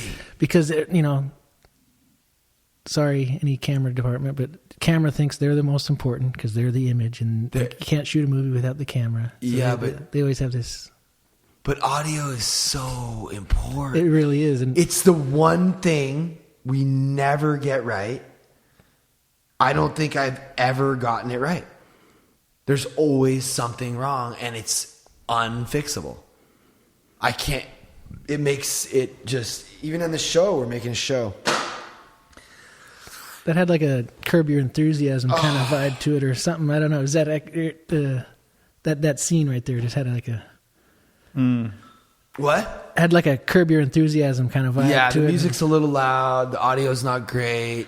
We had, we had a Red and an Ursa. And matching the color it's just a lot, dude. It's just fucking, people don't even realize how much is involved. It's like you can't just... You can't make a movie by yourself. Yeah, Do you realize? What's that? What it takes. I mean, you can't make a movie by yourself. Well, he's on set, so he's seeing... Right, but the more specialized you have people in their specialized departments, and each person has help doing their specialized thing, the better product you're going to get, as long as you have, cohesiveness of what the vision is. But, a lot of people these days, everybody's got a camera in their hand. Everybody thinks they're a cinematographer, and all you got to do is point the camera, and that's how a movie's made. But I think a lot of people don't appreciate that it's a collaborative effort. If you want a really good product, you have to collaborate with other people. And that's why you cannot do it yourself. Relationships. And I've been trying to do this shit for a long time, bro. Like, I've been trying to make movies my whole life. Like, really. That smells good. What, did you just light an incense? No, it's just my baby. Oh. But yeah, I mean, man, all this shit, so Ridge Production was like, let's make I want to make movies. I love shooting. So let's just see if we can figure out a way to make some money shooting. That's how I learn. You got to just get in it. Any kind of craft or art. I just get in it, make a mess, and each time it gets better and better. So, but are you kind of working your way? Are you what steps are you taking towards, how badly do you want to be a DP? Like, maybe not so bad that you're like really taking steps. Yeah, I think it's just a tough road from. Yeah. I mean, there's certain. If I was in the camera department, that would be a more logical pathway. Yeah. Or even in set lighting, more gaffers probably become DPs than key grips. I would say, or dolly grips. Sorry. Yeah, I just real quick, I want to come back to this, but I just want to talk a little bit about who you were about to say someone before I said Roger Deakins, who. Oh yeah, just very recently had an opportunity to work with a DP that it wasn't so much about the big projects and things that he's done, his big movies and things, but it was just being on set with him and realizing the kind of person that he was and the kind of, he just really loves the dance of it all, the process. A lot of people are like, I'm the DP and you're my servants and da-da-da, but this guy really enjoys every aspect of the creative process, which I'm sure he appreciates the end result too, but you have to enjoy the process. I got Hoyte van Hoytema, the Swedish DP. Wow. Does a lot of like big Christopher Nolan movies and stuff, like big stuff. That was the one I was out of town. He's done Christopher Nolan films. Oh yeah. Which ones? Did he do fucking Dark Knight? I don't know. Or The Illusionist? You don't know which one. Interstellar. He did Interstellar. Dunkirk. He did Dunkirk. Hold on a second. You realize Dunkirk was like groundbreaking cinematography, like. Oh yeah, no, this guy's amazing. He held a fucking IMAX camera. I was honored just to be in the room with this guy. Like, so he did Dunkirk. Yeah, we saw it together. Remember? I'm pretty sure. Really, that's so funny that you're mentioning that. Is that the war movie? Yeah, that's the one that was. Okay. So that movie, it was the first time an IMAX camera has ever been handheld. That's what happened there.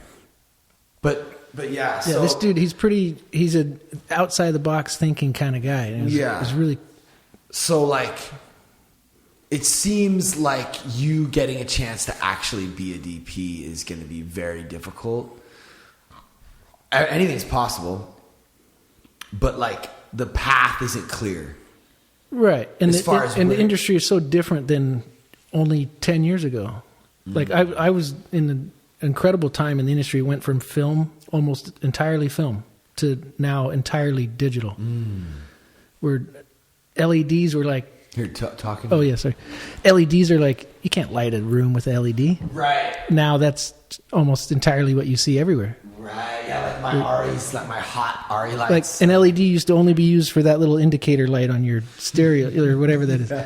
Like now the advancements in LEDs and digital sensors that changed the whole industry. And then all these social media platforms and different ways of putting out films and so that's where I'm like... There's so many more avenues. I definitely was not going to try to get into the union and be like working a 9 to 5 for a bunch of people telling me what to do. It's a hard road. That was just it was an impossible road. I wasn't going to do that. So I'm the guy who just like grabs a camera and starts, okay, I want to make something and I've got to try to get people to see it. And I quickly realized no one's going to see anything. No one's ever going to see any art you make unless you want to just finish this whole rant for me? Unless you have a following. Yeah. Billy has heard me say this rant probably so many times that you could just finish the whole thing for me. Well, now you have a following. Yeah. So now you can put something out there and people will see it. I mean, but it's still like we had to fake our fucking own death to get 25,000 views. And but it wasn't really that. It was a project, and it was a good idea, and it was fun. It would have nobody would have fucking watched it if there wasn't a fucking marketing scheme behind it. Because I've already put out so many... Dude, I've put out hundreds, probably thousands. Yeah, but since you've had a following like this, you haven't put anything out. Since the pandemic started... Well, no, I post 3 YouTube videos a week. But not movies. No. Yeah, they're like vlogs and shit. Yeah. But like, people would rather see vlogs than movies on YouTube. I know. So like, I've just been trying to do this for so long, and it's a hard road no matter which way you go. But we're closer than we've ever been to like this becoming a reality. Like, and the thing I'm fascinated with, and I've always been fascinated with, and I've been talking more and more about this, is not giving Billy lines. It's letting Billy be Billy and find a way for him to find a way to speak his truth in the scene as it relates to the script, the dialogue, the loose outline that we've... So like in this short, you could be someone who knows Rudy or runs into Rudy. And she could be talking to you, Billy. You're not changing anything about yourself.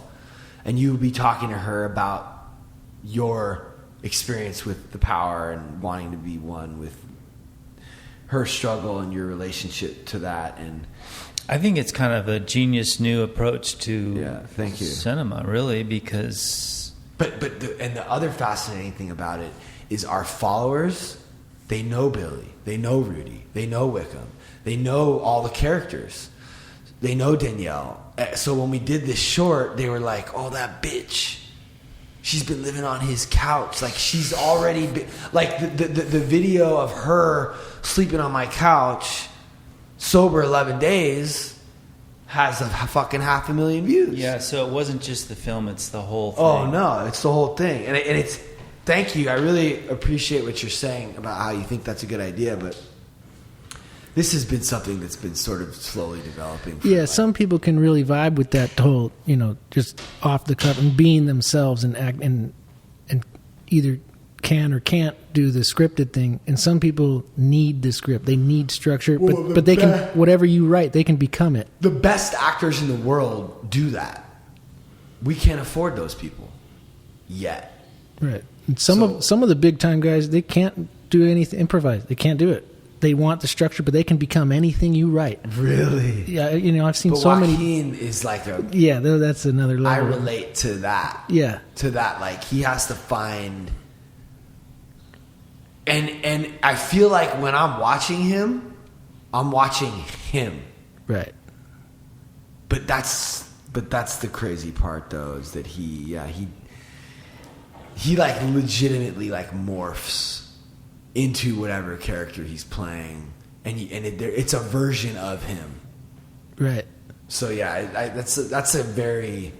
And being a crew member, being on set, and having to say being a dolly grip or whatever, in my experience, that's a lot of pressure. Worked with him at all? I haven't worked with Joaquin, but you don't want to be the one to mess it up when he's doing something that is just things that special just happen. Yeah. And you better get your shit right. When they're on, you better be on too. I mean, you can do another take, but when people are like that, no two takes are the same, and then you never know what they want to use. Yeah, it's pretty magical. It's pretty fascinating. I love I love it so much, and Rudy's, she's got something special. Yeah. Yeah, she really taps into something deep. Yeah, so just you can see you just based on the short you saw. Yeah, just that one, the Joshua Tree one. Yeah, you saw that. Yeah, that's cool. Yeah, I thought it was great. Yeah, it's cool. It was cool. I mean, it's hard to get a realistic killing scene. Sorry, guys, it's almonds. You won't even like almonds. Without any help. So sorry to get you all excited. Yeah, I mean, there's certain. But we made it look as good as we could. Oh yeah, I think you guys did a good job with. Yeah. There's certain elements that, like, if you had a ton more money and crew, and you do camera moves and things that crane moves and all that. But like, Wickham's fucking. I'm starving. Sorry. No, you do your thing. Wickham's good. We edited that for. You don't 30, want an almond. Oh. For 30 hours straight. Like, right, he edited that right here. Yeah. Colored it, edited it. The sound wasn't great because he was rocking his fucking shotgun Rode mic the whole time. But yeah, like, all I ever really wanted to do was make films. But I didn't know how. I didn't even know where to start. I mean, it's so... So then I just was like, all right, well, let me just make music. Maybe that will lead to, like... And then that kind of played out its thing. And then I'm like, well, let me just get a red. I just, like, my brother let me borrow, like, 20 grand or some shit. And my dad helped me. I just fucking bought a fucking red. I spent, like, 30 or even more grand on it. It's, like, crazy. That's what we shot Criminal Minds on for years. Like, 7 of those years was on a red. Yeah, I bought this thing fucking 6 years ago. And then...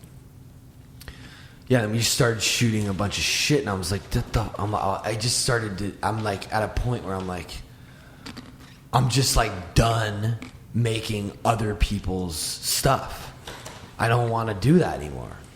Yeah, that's been a struggle. My whole career is just... You're always doing somebody else's dream. Yeah. You're always... Fuck that. But there's times where I was honing my craft, and I was so in it and so enjoying investing into this image that we were creating at any moment. That kept me in it for almost 20 years now. Yeah. Otherwise, then if it was about a paycheck and about that, I wouldn't have made it that far. Really? But you get paid pretty good, huh? Yeah, but that wouldn't have kept me there. Right. What else would you have done? I don't know. There's a lot of different things I like doing. I like working with wood, and I have a lot of side hobbies. I have a constant need for creative output. Wow. Constantly. Like I start to lose it if I don't have that somewhere. I think you could be a good I think we should. It's just like here's the thing. I feel like Billy doesn't even. Just getting the lights to this house is a whole. Like, Billy, do you even realize how heavy these lights are? Those lights? To make a film. Oh. Like the light stand, like a C-stand. I have no idea. It's like a C-stand is like a huge, heavy metal, like, stand. And then you have to put the light on it. You have to plug it in. You have to, like, put shit in front of the light to, like, diffuse the light.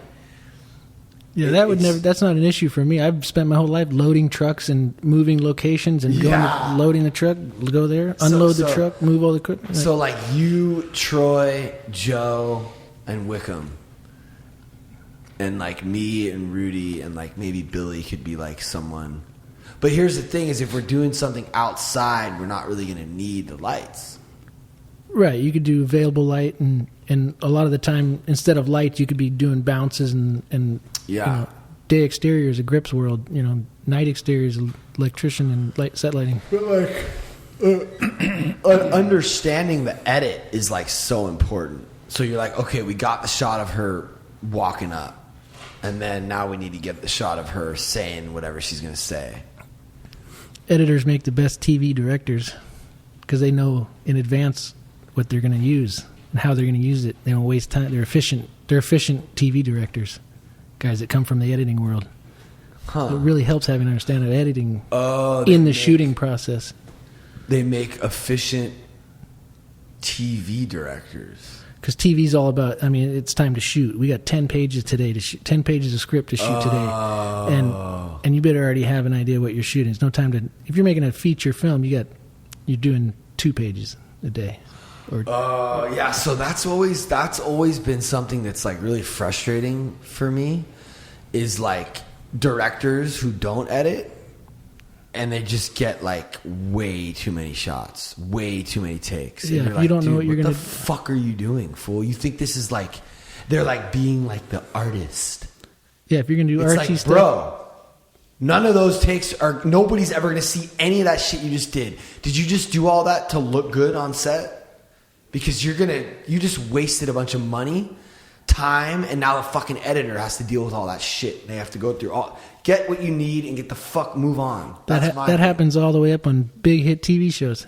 Yeah. Directors come in that don't know what they're going to do or don't have a plan and think, they like to use the word, I'm more of an organic director. It's like, you mean unprepared? Yeah, well, I mean, that's what's, fun and interesting about what we're doing is like, it all is like we didn't even know I was going to die during the day. Wickham was like, yo, let's just go out and kill him. Like, let's just make it happen. Like, and then she's like, oh, I want to put blood on his face. And she like put blood on my face. And I'm like, yo, here, do the TikTok video real quick. Like, so I can post it like tomorrow so that we have like 40 hours to edit the video. And then we can follow that up with this and that. And it was just, all of us were just coming together as a collaborative team. And we just made something cool. That I'm really sometimes it does happen organically like that. And some people are like that. They just have this flow of consciousness where things just come out as it goes. Yeah. But that's a rarity. And a lot of people want to be that. It's like, you better just come prepared. just have a plan at least. Well, I mean, if you're, if there's 100 people on set, you can't really, that's like different. Like, this was just, we weren't like, a bunch of people weren't depending on us to like have our shit. We weren't like just wasting money. Like those kinds of, so I don't know. You got 100 people standing around looking at you, waiting for you to make a decision that you have no idea what you're, So, what have you seen happen like that? Some people that came in, I don't want to talk trash about actors, but sometimes they come in and they're directing because they're, who they are, and they come in and the actors, but they don't have they didn't come in through the crew, or they didn't come in through lighting, they didn't come in through the camera department. They don't. So you're saying they don't know what they're asking for, and actors. Say, I need to know that 2 days ago. You're just an inexperienced director, I should say. But actors. A lot of the time, on TV shows, that's pretty common. the main actors on a show will come in and direct certain episodes because that's the deal they worked out. Right. Because they can. Because they want to direct. Right, yeah. And it's... What about Ben Stiller, though? I don't know. I've never worked with him. But have you seen Escape from Dannemora? No, I haven't seen that. He's like a great director. Oh, no, there absolutely are great yeah. actors that are great directors. Yeah. And for one reason, because they understand acting and they're able to draw good performance out of people and they understand the process. Yeah, they understand the process because they've been around it. Clint Eastwood, Mel Gibson, I'm sure all of these Clint guys. Eastwood is he has a reputation for being one of the best directors to work for. No messing around, none of this.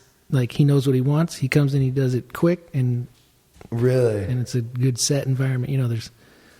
I had the opportunity to work with Gary Marshall on a film when I got in working for my dad in like 2002.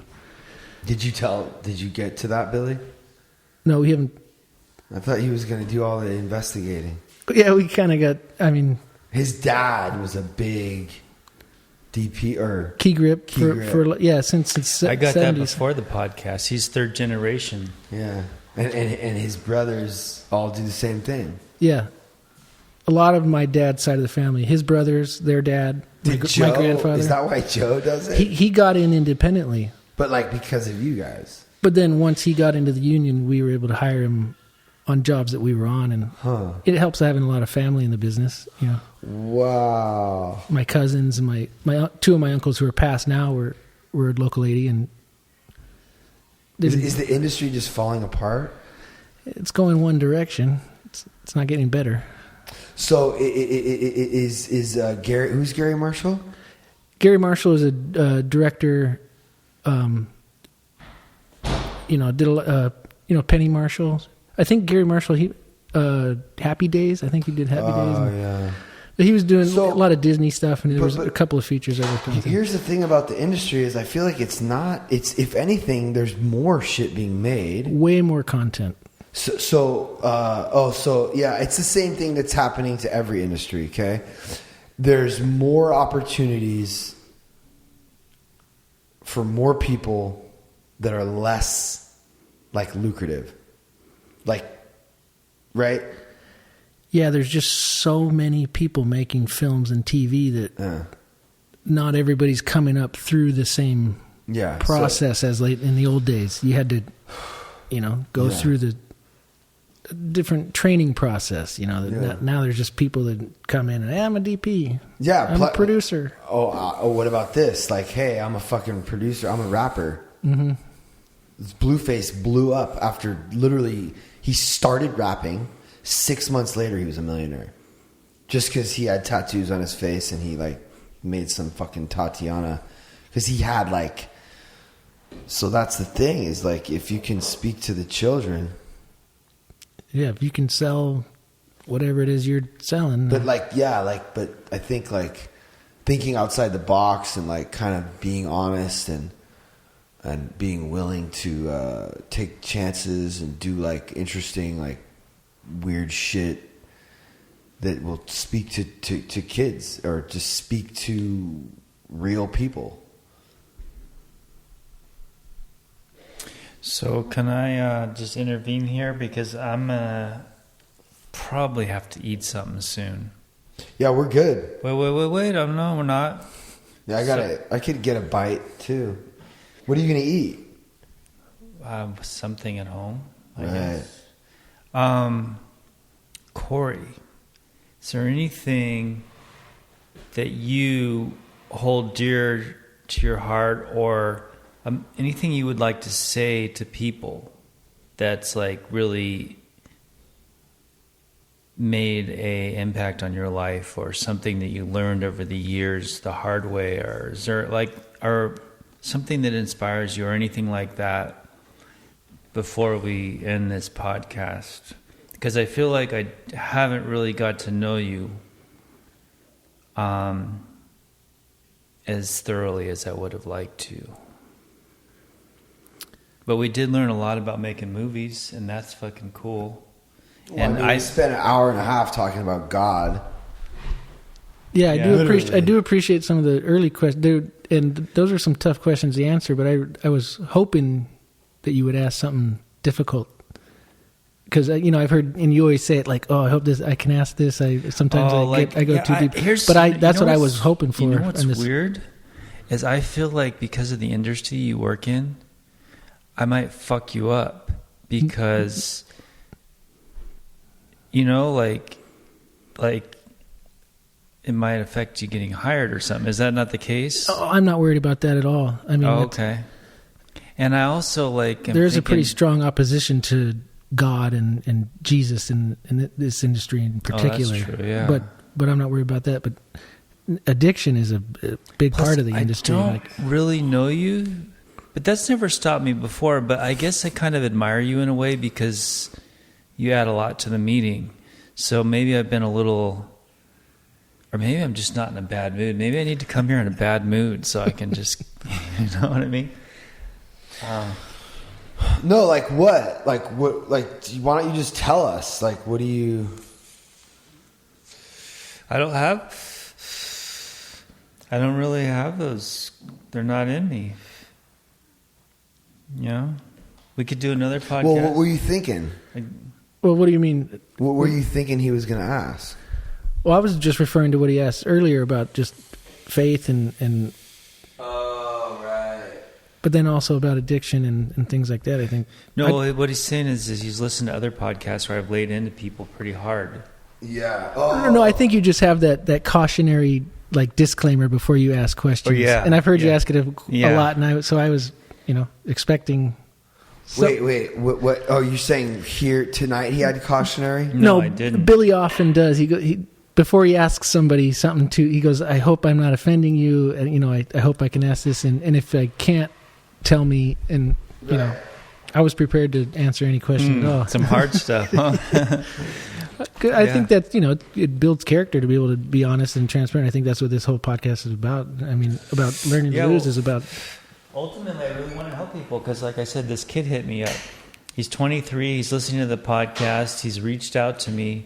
I'm like, how can we speak to people that can take something away, and use it in their day or their week or maybe forever. I mean, I've heard things at meetings that I've used my entire life ever since then. And I think you and Pat and I, there's some hard-won, like, wisdom that we get just from being older, like even little things.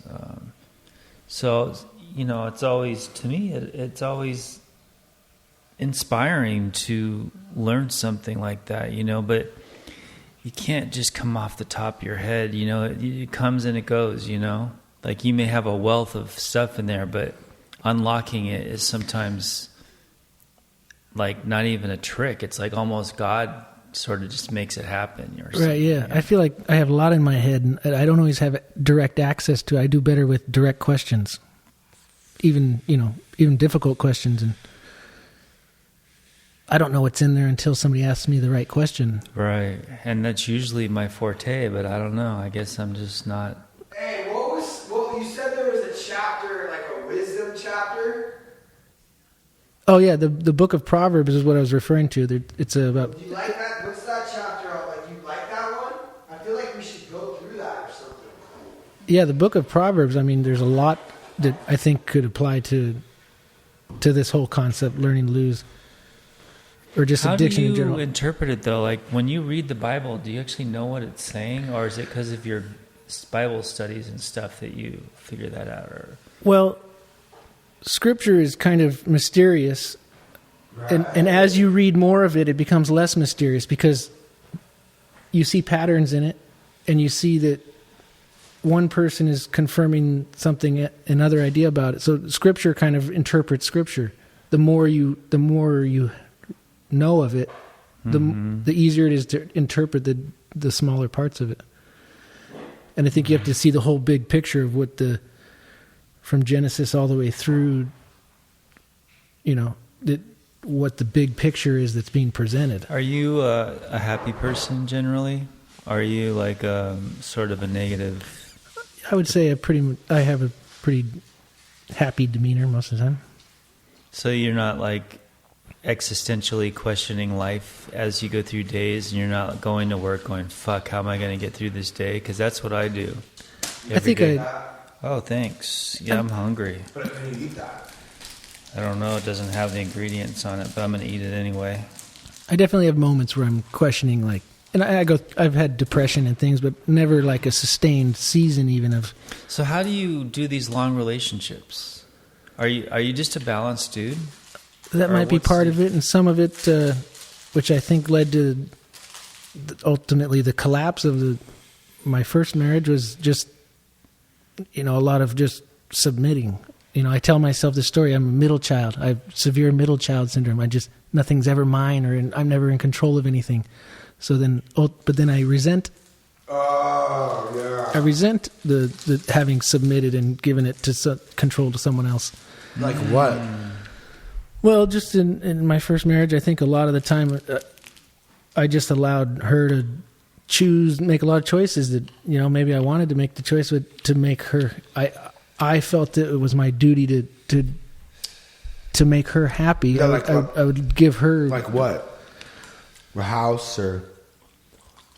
Yeah, where we lived and what we were doing, and I would just, I know don't what care. you're talking about. So you just do it to make them happy, but you sort of resent a little bit that you didn't get to be in the decision making or have influence. You're probably like the same way. I am the same way, yeah. Like a passive personality, whereas Pat will question everything and talk it out for hours. You know what though? I had to whatever she wants goes. But But you certainly say your piece. Yeah. So at least if you could have said your piece, you'd feel a little better about it because you hashed it out. But I mean, actually, you know what? That's not true. When it comes to certain shit, she's in charge. But when it comes to other shit, I'm like learning to lose. This is my whole thing, and she's a part of it. At first, I didn't really. She wasn't supposed to be a part of it. She's not even sober. But now she's like my partner because the whole thing we're doing is resonating.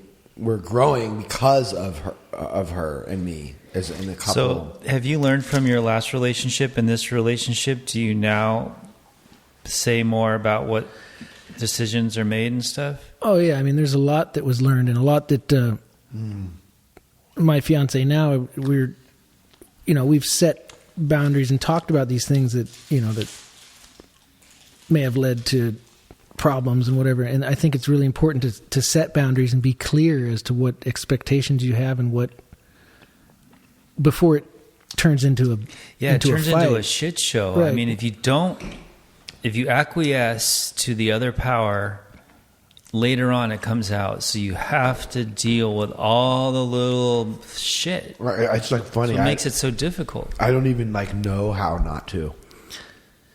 I literally, I don't even understand how that would happen.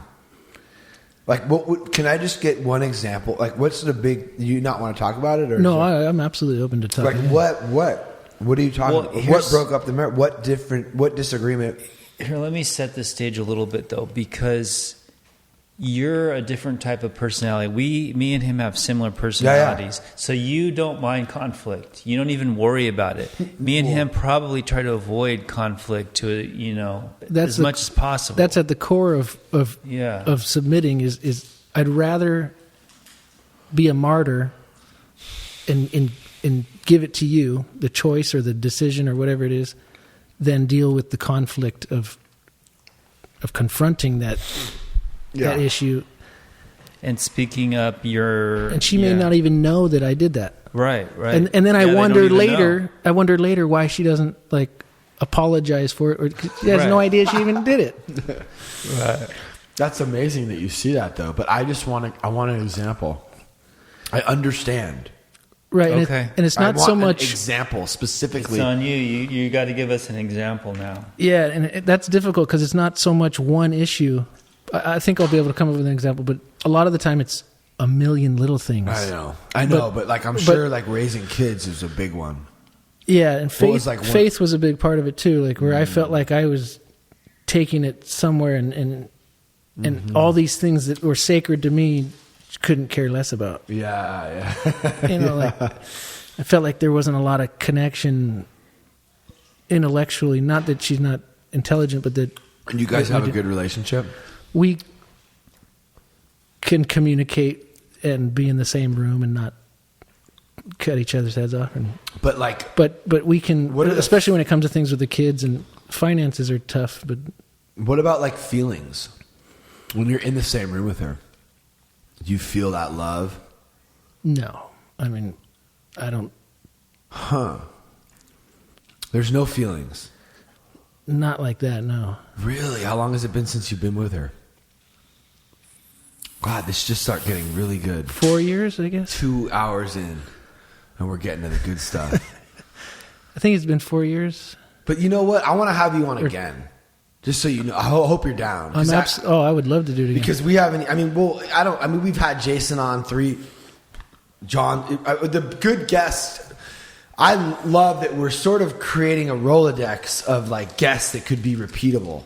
And then there's certain ones that we know we can't have back on because they just talk too much. They're great in the meeting, but like you're like amazing because you let me fucking talk because it's all about me all the fucking time. I appreciate that. No, I'm just joking. I mean,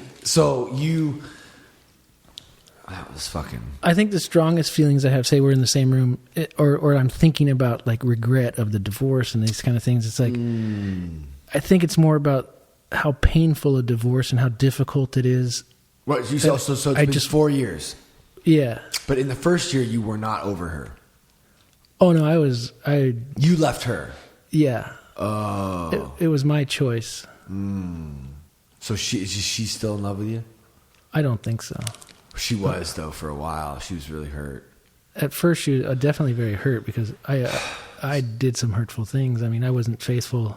I mean, before we were divorced, I was done, and I didn't respect that we were still married. And see, it's different. And I admit that I'm not proud of it. Right. Okay. So it I was ended. very hurtful. Yeah. See, that's the thing about like. Yeah, it's just like.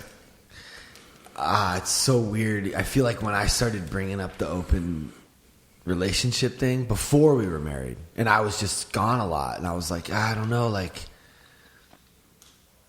I just started like, it was almost like, it almost felt sort of manipulative.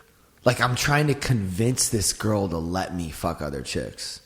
But I was just being honest. I was just trying to be honest with this person. And she like heard me because I wasn't like lying. You know what I mean? And then she was like, oh wow, like interesting. Like, and then we just started like I feel like when we talk about that shit, like on TikTok, so many people like rip our heads off. Why are you married then? Like just crazy, like really fucked up comments. Like, and I feel like it's so hard for people to I can't wait to like do a YouTube video about this with her. We've already done. Those are this topic is always the most people. This is such a viral topic, you know, because it broke up your marriage. But I mean, that wasn't the reason. But that did. Like maybe that certainly made the decision easy. But I'm saying create a lot of conflict and a lot of. Yeah, so you wouldn't have done that if it wasn't already over for you in your head. Right, absolutely. Right. See, that's the thing. I mean, years before that, I thought that was never even an option. That was never the thought. Divorce was never like... How did you meet the other girl? We were working on a TV show together. And she was just like, cool. Yeah. You were friends. Yeah. Felt really comfortable. And you just went out for drinks and it just happened. Right. But yeah, I mean, if you just are able, like, and then it was weird because she was like, and then we kind of like let it live for a while, and then like I was like, well, maybe we shouldn't do this anymore. I mean, we it's just crazy because I think people have this idea of it as like we're just out we're not, like I don't think we've ever really like done anything with other people. You know, it's just this idea of like freedom, and if it were to happen, it doesn't need to break up our marriage. It's like, I think that's what people don't get, and it's almost like I've tried to explain it to them. Since you put this parameter, you might even be less interested in going with other people. Yeah, it's weird. Like, there was a time where I was like, I remember. Yeah, I was like looking open back page. I was like looking for like, girls like massage part. Like, I was just like really into that. But it's never like the fantasy of what it's going to be is never, it's always so like burnt. Right. You have this euphoric idea. It's never that. It's not even close. But the fact that you can even make boundaries and agree on them. Yeah. And then not even push them or even pursue that boundary, but just know that you agree on boundaries and expectations. Well, what I think happened is he did, and at first he was a little manipulative, but then when he found out the other side of the fence sucks. Well, yeah, but like you got to at least try and see what it's like, and you're like, oh, this is burnt. Yeah, but I think if I really tried hard, I think it, this. But dude, do you have time for a second girlfriend? That's the thing. Is it just takes? I think it does. It takes like work. Girls aren't going to just throw themselves out. We're like hot. Like girls aren't going to just be just down, unless you get to like a certain level of fame, which I'm working on. No, see, that's the thing. Is like that was always my thing. Is like I don't want to like have to work for it, so I'm gonna do all this other shit to get to a place. But and then even when I was at that place, like at the height of the music thing, it still was like uncomfortable, and I'm like, believe it or not, like really shy and like scared when it comes to that kind of shit. So it just never was and then I'm sober the whole fucking time. Right. Been sober 15 years. So there never really was, I haven't even been with Veronica for 15 years. So there's something about the I can, but I'm choosing not to. Yeah. That's very. Like they just made drugs legal in Oregon. Did you hear about that? Mm-hmm. So that's like, watch that place will just be like amazing soon. Because people are just going to be like, not. It's like they say you let the bird go, and if it comes back, it's yours. Like, because so much of my problems in relationships has been jealousy and mistrust. Yeah, it's really scary. Do you trust your partner like completely, or what?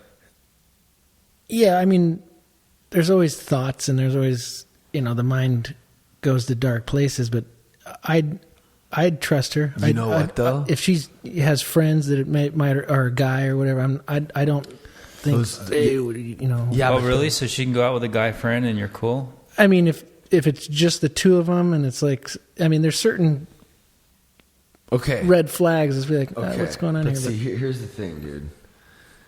Is it really like if you really play the tape all the way through?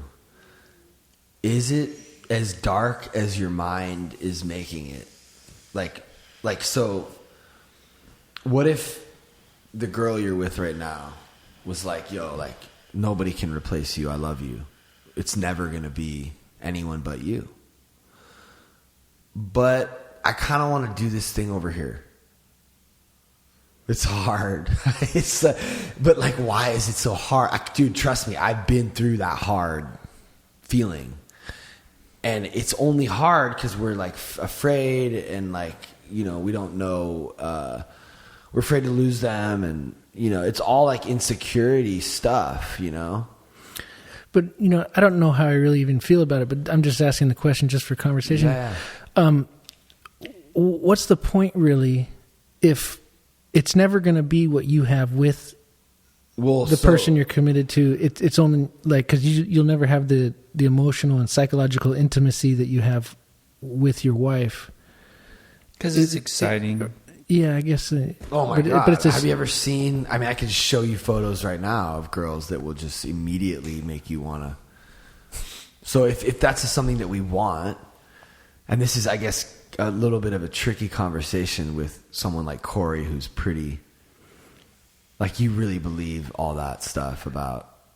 Right, but I'm willing to talk about whatever you want. Yeah, but you you have like a very firm belief on like that because of the Bible. Yeah. You do. Yeah. Right. But the way he says it's like a little bit different than the way some of the other Bible thumpers on here have said yeah. He's saying Well, yeah in a really cool way where like I don't feel like he's judging me. That, for that it. I think that's I was going to explain I that love that. like yes for me, but I'm not going to say that like I don't fully understand everything, so I'm not going to tell you what's up. Well, like so, I guess the thing for me would be like if your wife was like, "Yo, I'm having feelings of like I'm desiring this other thing." I don't even want to say guy because as soon as a man thinks about like another guy specifically, like we immediately go to like fear, you know, and it's really all around the simple thing of the guy taking him being better or her liking him more. My question is, why torture yourself? I mean, No, I'm we're literally so busy in life. Well, listen, why Billy, add you're this? not hearing me. I'm asking a very specific question. Oh, did you hear what I said? No, go ahead, re-ask the question. I said if your wife asked you for this thing. I'm not saying you're asking me why.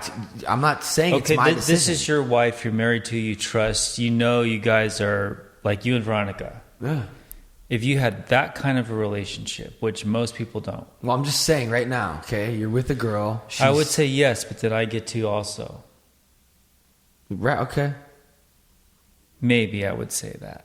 I don't really know what I would say. So this concept and this idea is something that took a long time for me to wrap my head around, you know, and I went through a bunch of ups and downs with it. And, you know, when it first actually happened, it was like really painful. Have you ever heard about me talk? Have you heard? I've heard you talk about it a little bit. Yeah.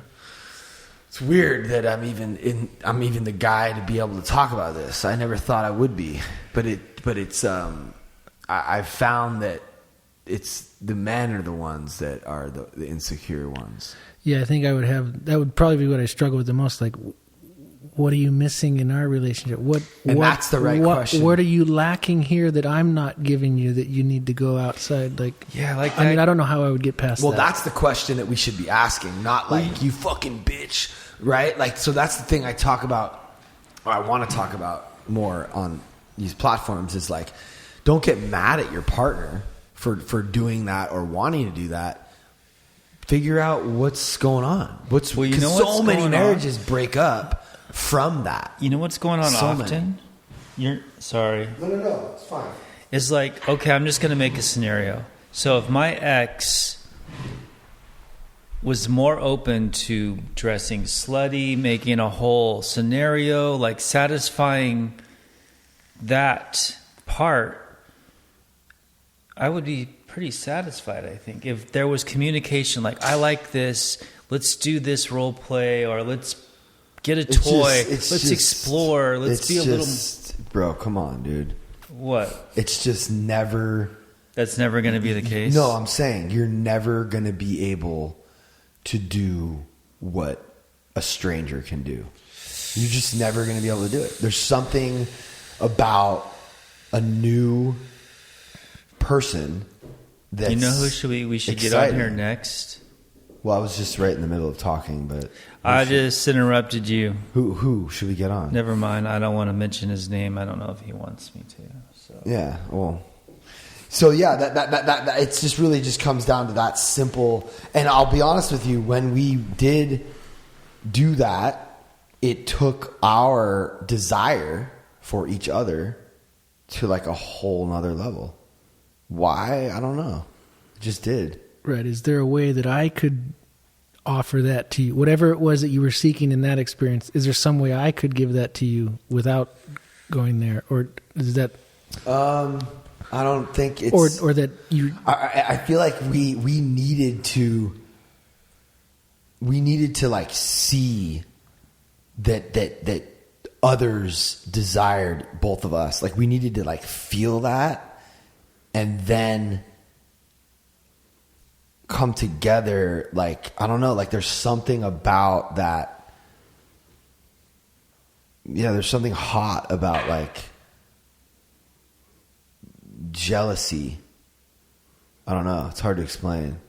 Well, I think when you said others desire us, that's pretty interesting because well, yeah, if others desire your wife, that's definitely then, what Veronica like is very much turned on by the fact that other women like want me. Right. That like makes that's her a turn want me on. more. Like if you know that your wife's attractive and guys want her, that makes her more valuable in a sense. Yeah, I don't. Or something. Honestly, like, I'm not even like emotionally connected to that part of it. For me, it's like this like bad like her like it sounds so fucked up to even think or say. Say it, dude. I like it. Well, like her being with someone else, like thinking of that with like all the love in my heart and confidence that I will never lose her turns me on. Yeah.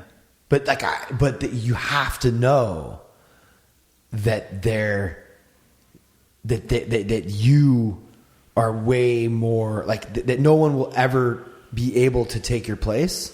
You have to know that, and then you're still going to be scared of it. But you have to like know it in your bones. You know what I mean?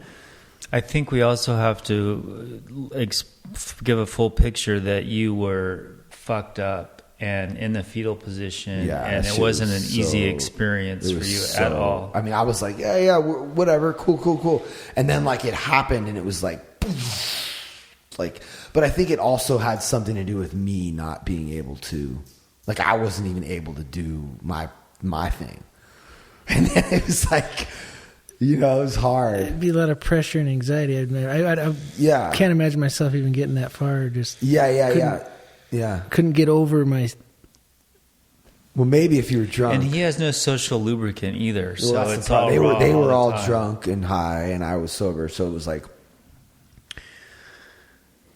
But anyway. it definitely worked wonders for our like. Now, do you feel like it was strengthening because that desire or that experience didn't draw her away from you? Maybe. Yeah, maybe. It made her like want me more and me want her more. So it's almost like you got to try this thing and you found that you guys really... And we haven't really done anything like that since. Yeah, I just think for most people that is a can of worms. Oh my God. You don't really want to open, Well, I mean, but like in opening it, you're cleaning all the fucking all the worms are coming out, and you're like, all right. Now we're just like, I don't know. There's like another level of like look, people say they want to marry their best friend, right? Okay, well, if they're really your best friend, then we can talk about all the shit. That would be amazing. Like she just had that experience. She just had a dream last night about a guy, and she told me this morning. I put it on TikTok. And then it's, I don't know. I think it's something to, I don't know, man. There's a lot of people talking about monogamy is not it's not like natural. Or like the way that's debatable. I mean, I don't know. Be. Who knows? I don't know. All I know is you're making me happy I'm single. That's what I'm hearing here. Really? Yeah. I mean, not really, no, but I mean, all the conflicts and issues and me and Angela didn't see eye to eye. Right. Or at least after some point. But like we do. Yeah, so that's cool, man. But us seeing eye to eye makes you not want to have. Well, how am I going to find that? Well, I mean, how rare is that? Well, I don't think I've never had so that. Here's the thing is I didn't find it. I cultivated it. We cultivated it through years and years and years. So in my next relationship. I think that's a part of it. There's no one out there for you. No, I think that's a mistake because if there was only one, then whoever messed up first just screwed it up for everybody. Because now, you know what I mean, dude. One chance. Huh? It's the only part of it.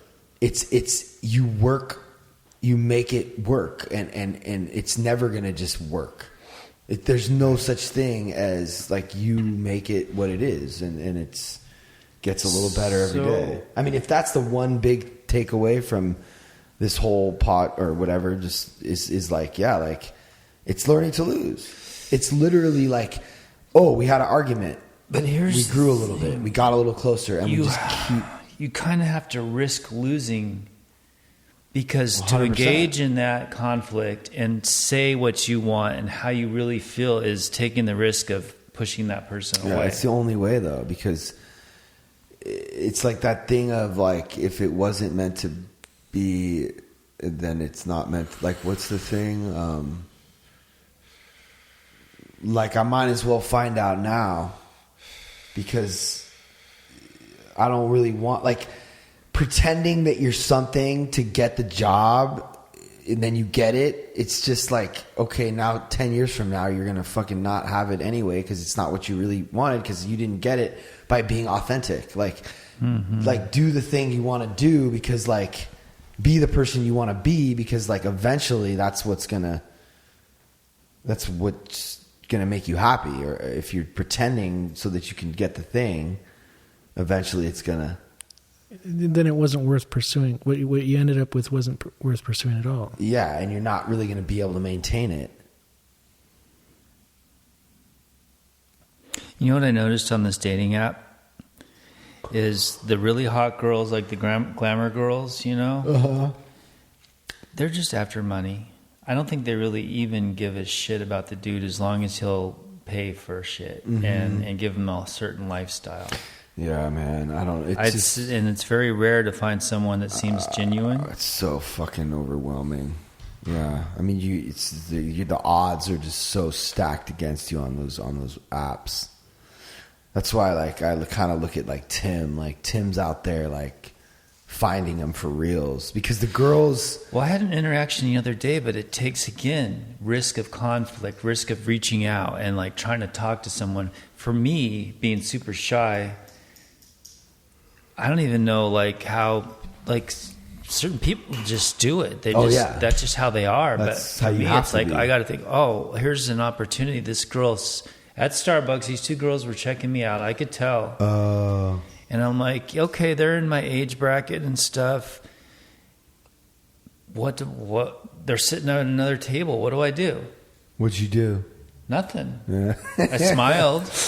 Yep. Yeah, it's really scary to do something, huh? I can't. How? Like, how would you even start a conversation? Hey, what's up? I just noticed you two. I just felt like I wanted to come say what up.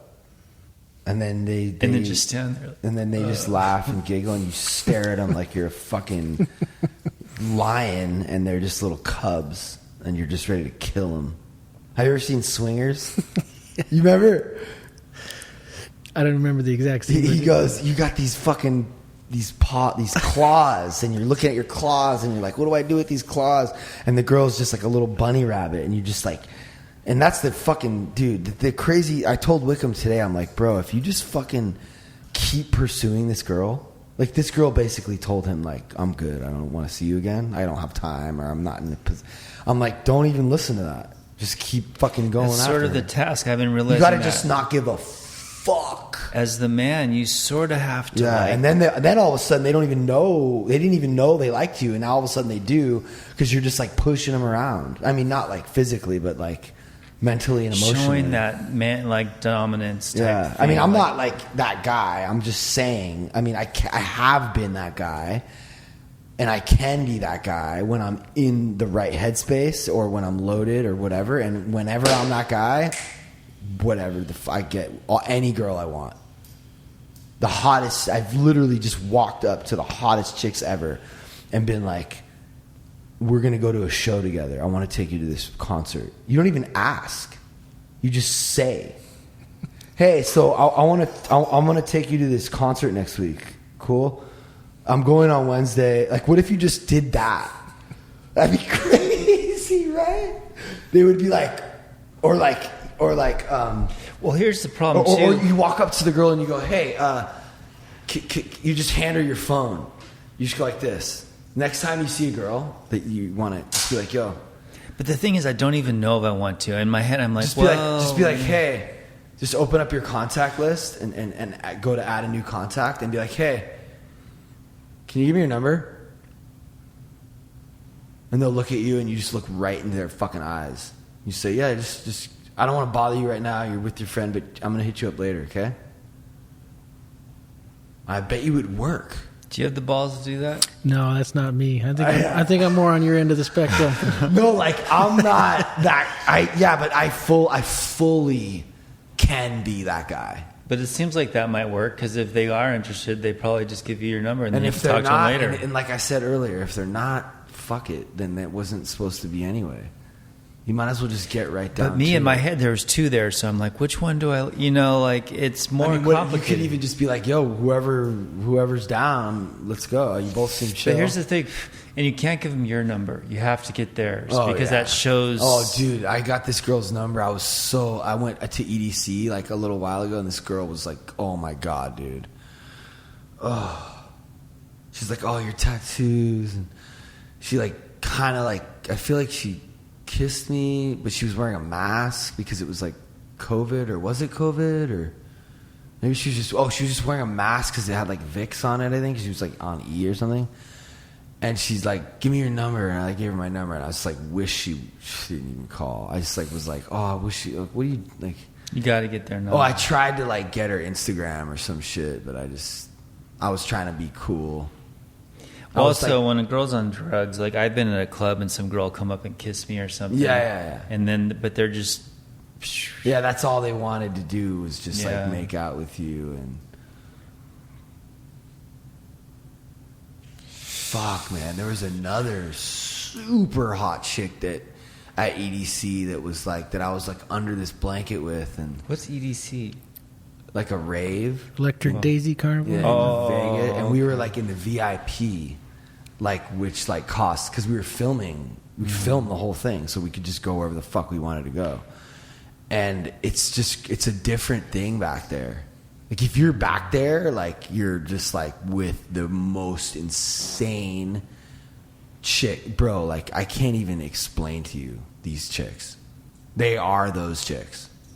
Like girls that literally have nothing on, just like tiny little pasties on their nipples. And like, yeah, it's very intimidating and it's terrifying. It's literally a horror film because you're in there and you're feeling all these, like I personally can't even focus at all. I can't even have fun because all I see are just insanely hot chicks that I want to just do stuff to, but I'm too scared to. Imagine Tim in that environment. He was right next to me. Oh, okay. He was probably having a good time. Yeah, he has a great time. But yeah, let's do this again. I think this is the longest. Yeah, I don't know. I'm going to have to compress it. It was pretty long. I had a blast. Yeah, that's cool. Thanks for having me. Yeah, man. And I'm so glad you're a part of our meeting. And I hope Joe can come back. He came. Were you there when he came? Yeah. That'd be cool. Thank you, Billy. Thank you. Yeah. I get a lot out of the meeting as well. And now you can listen and hear your own self. I don't know if I like that. That's going to be weird.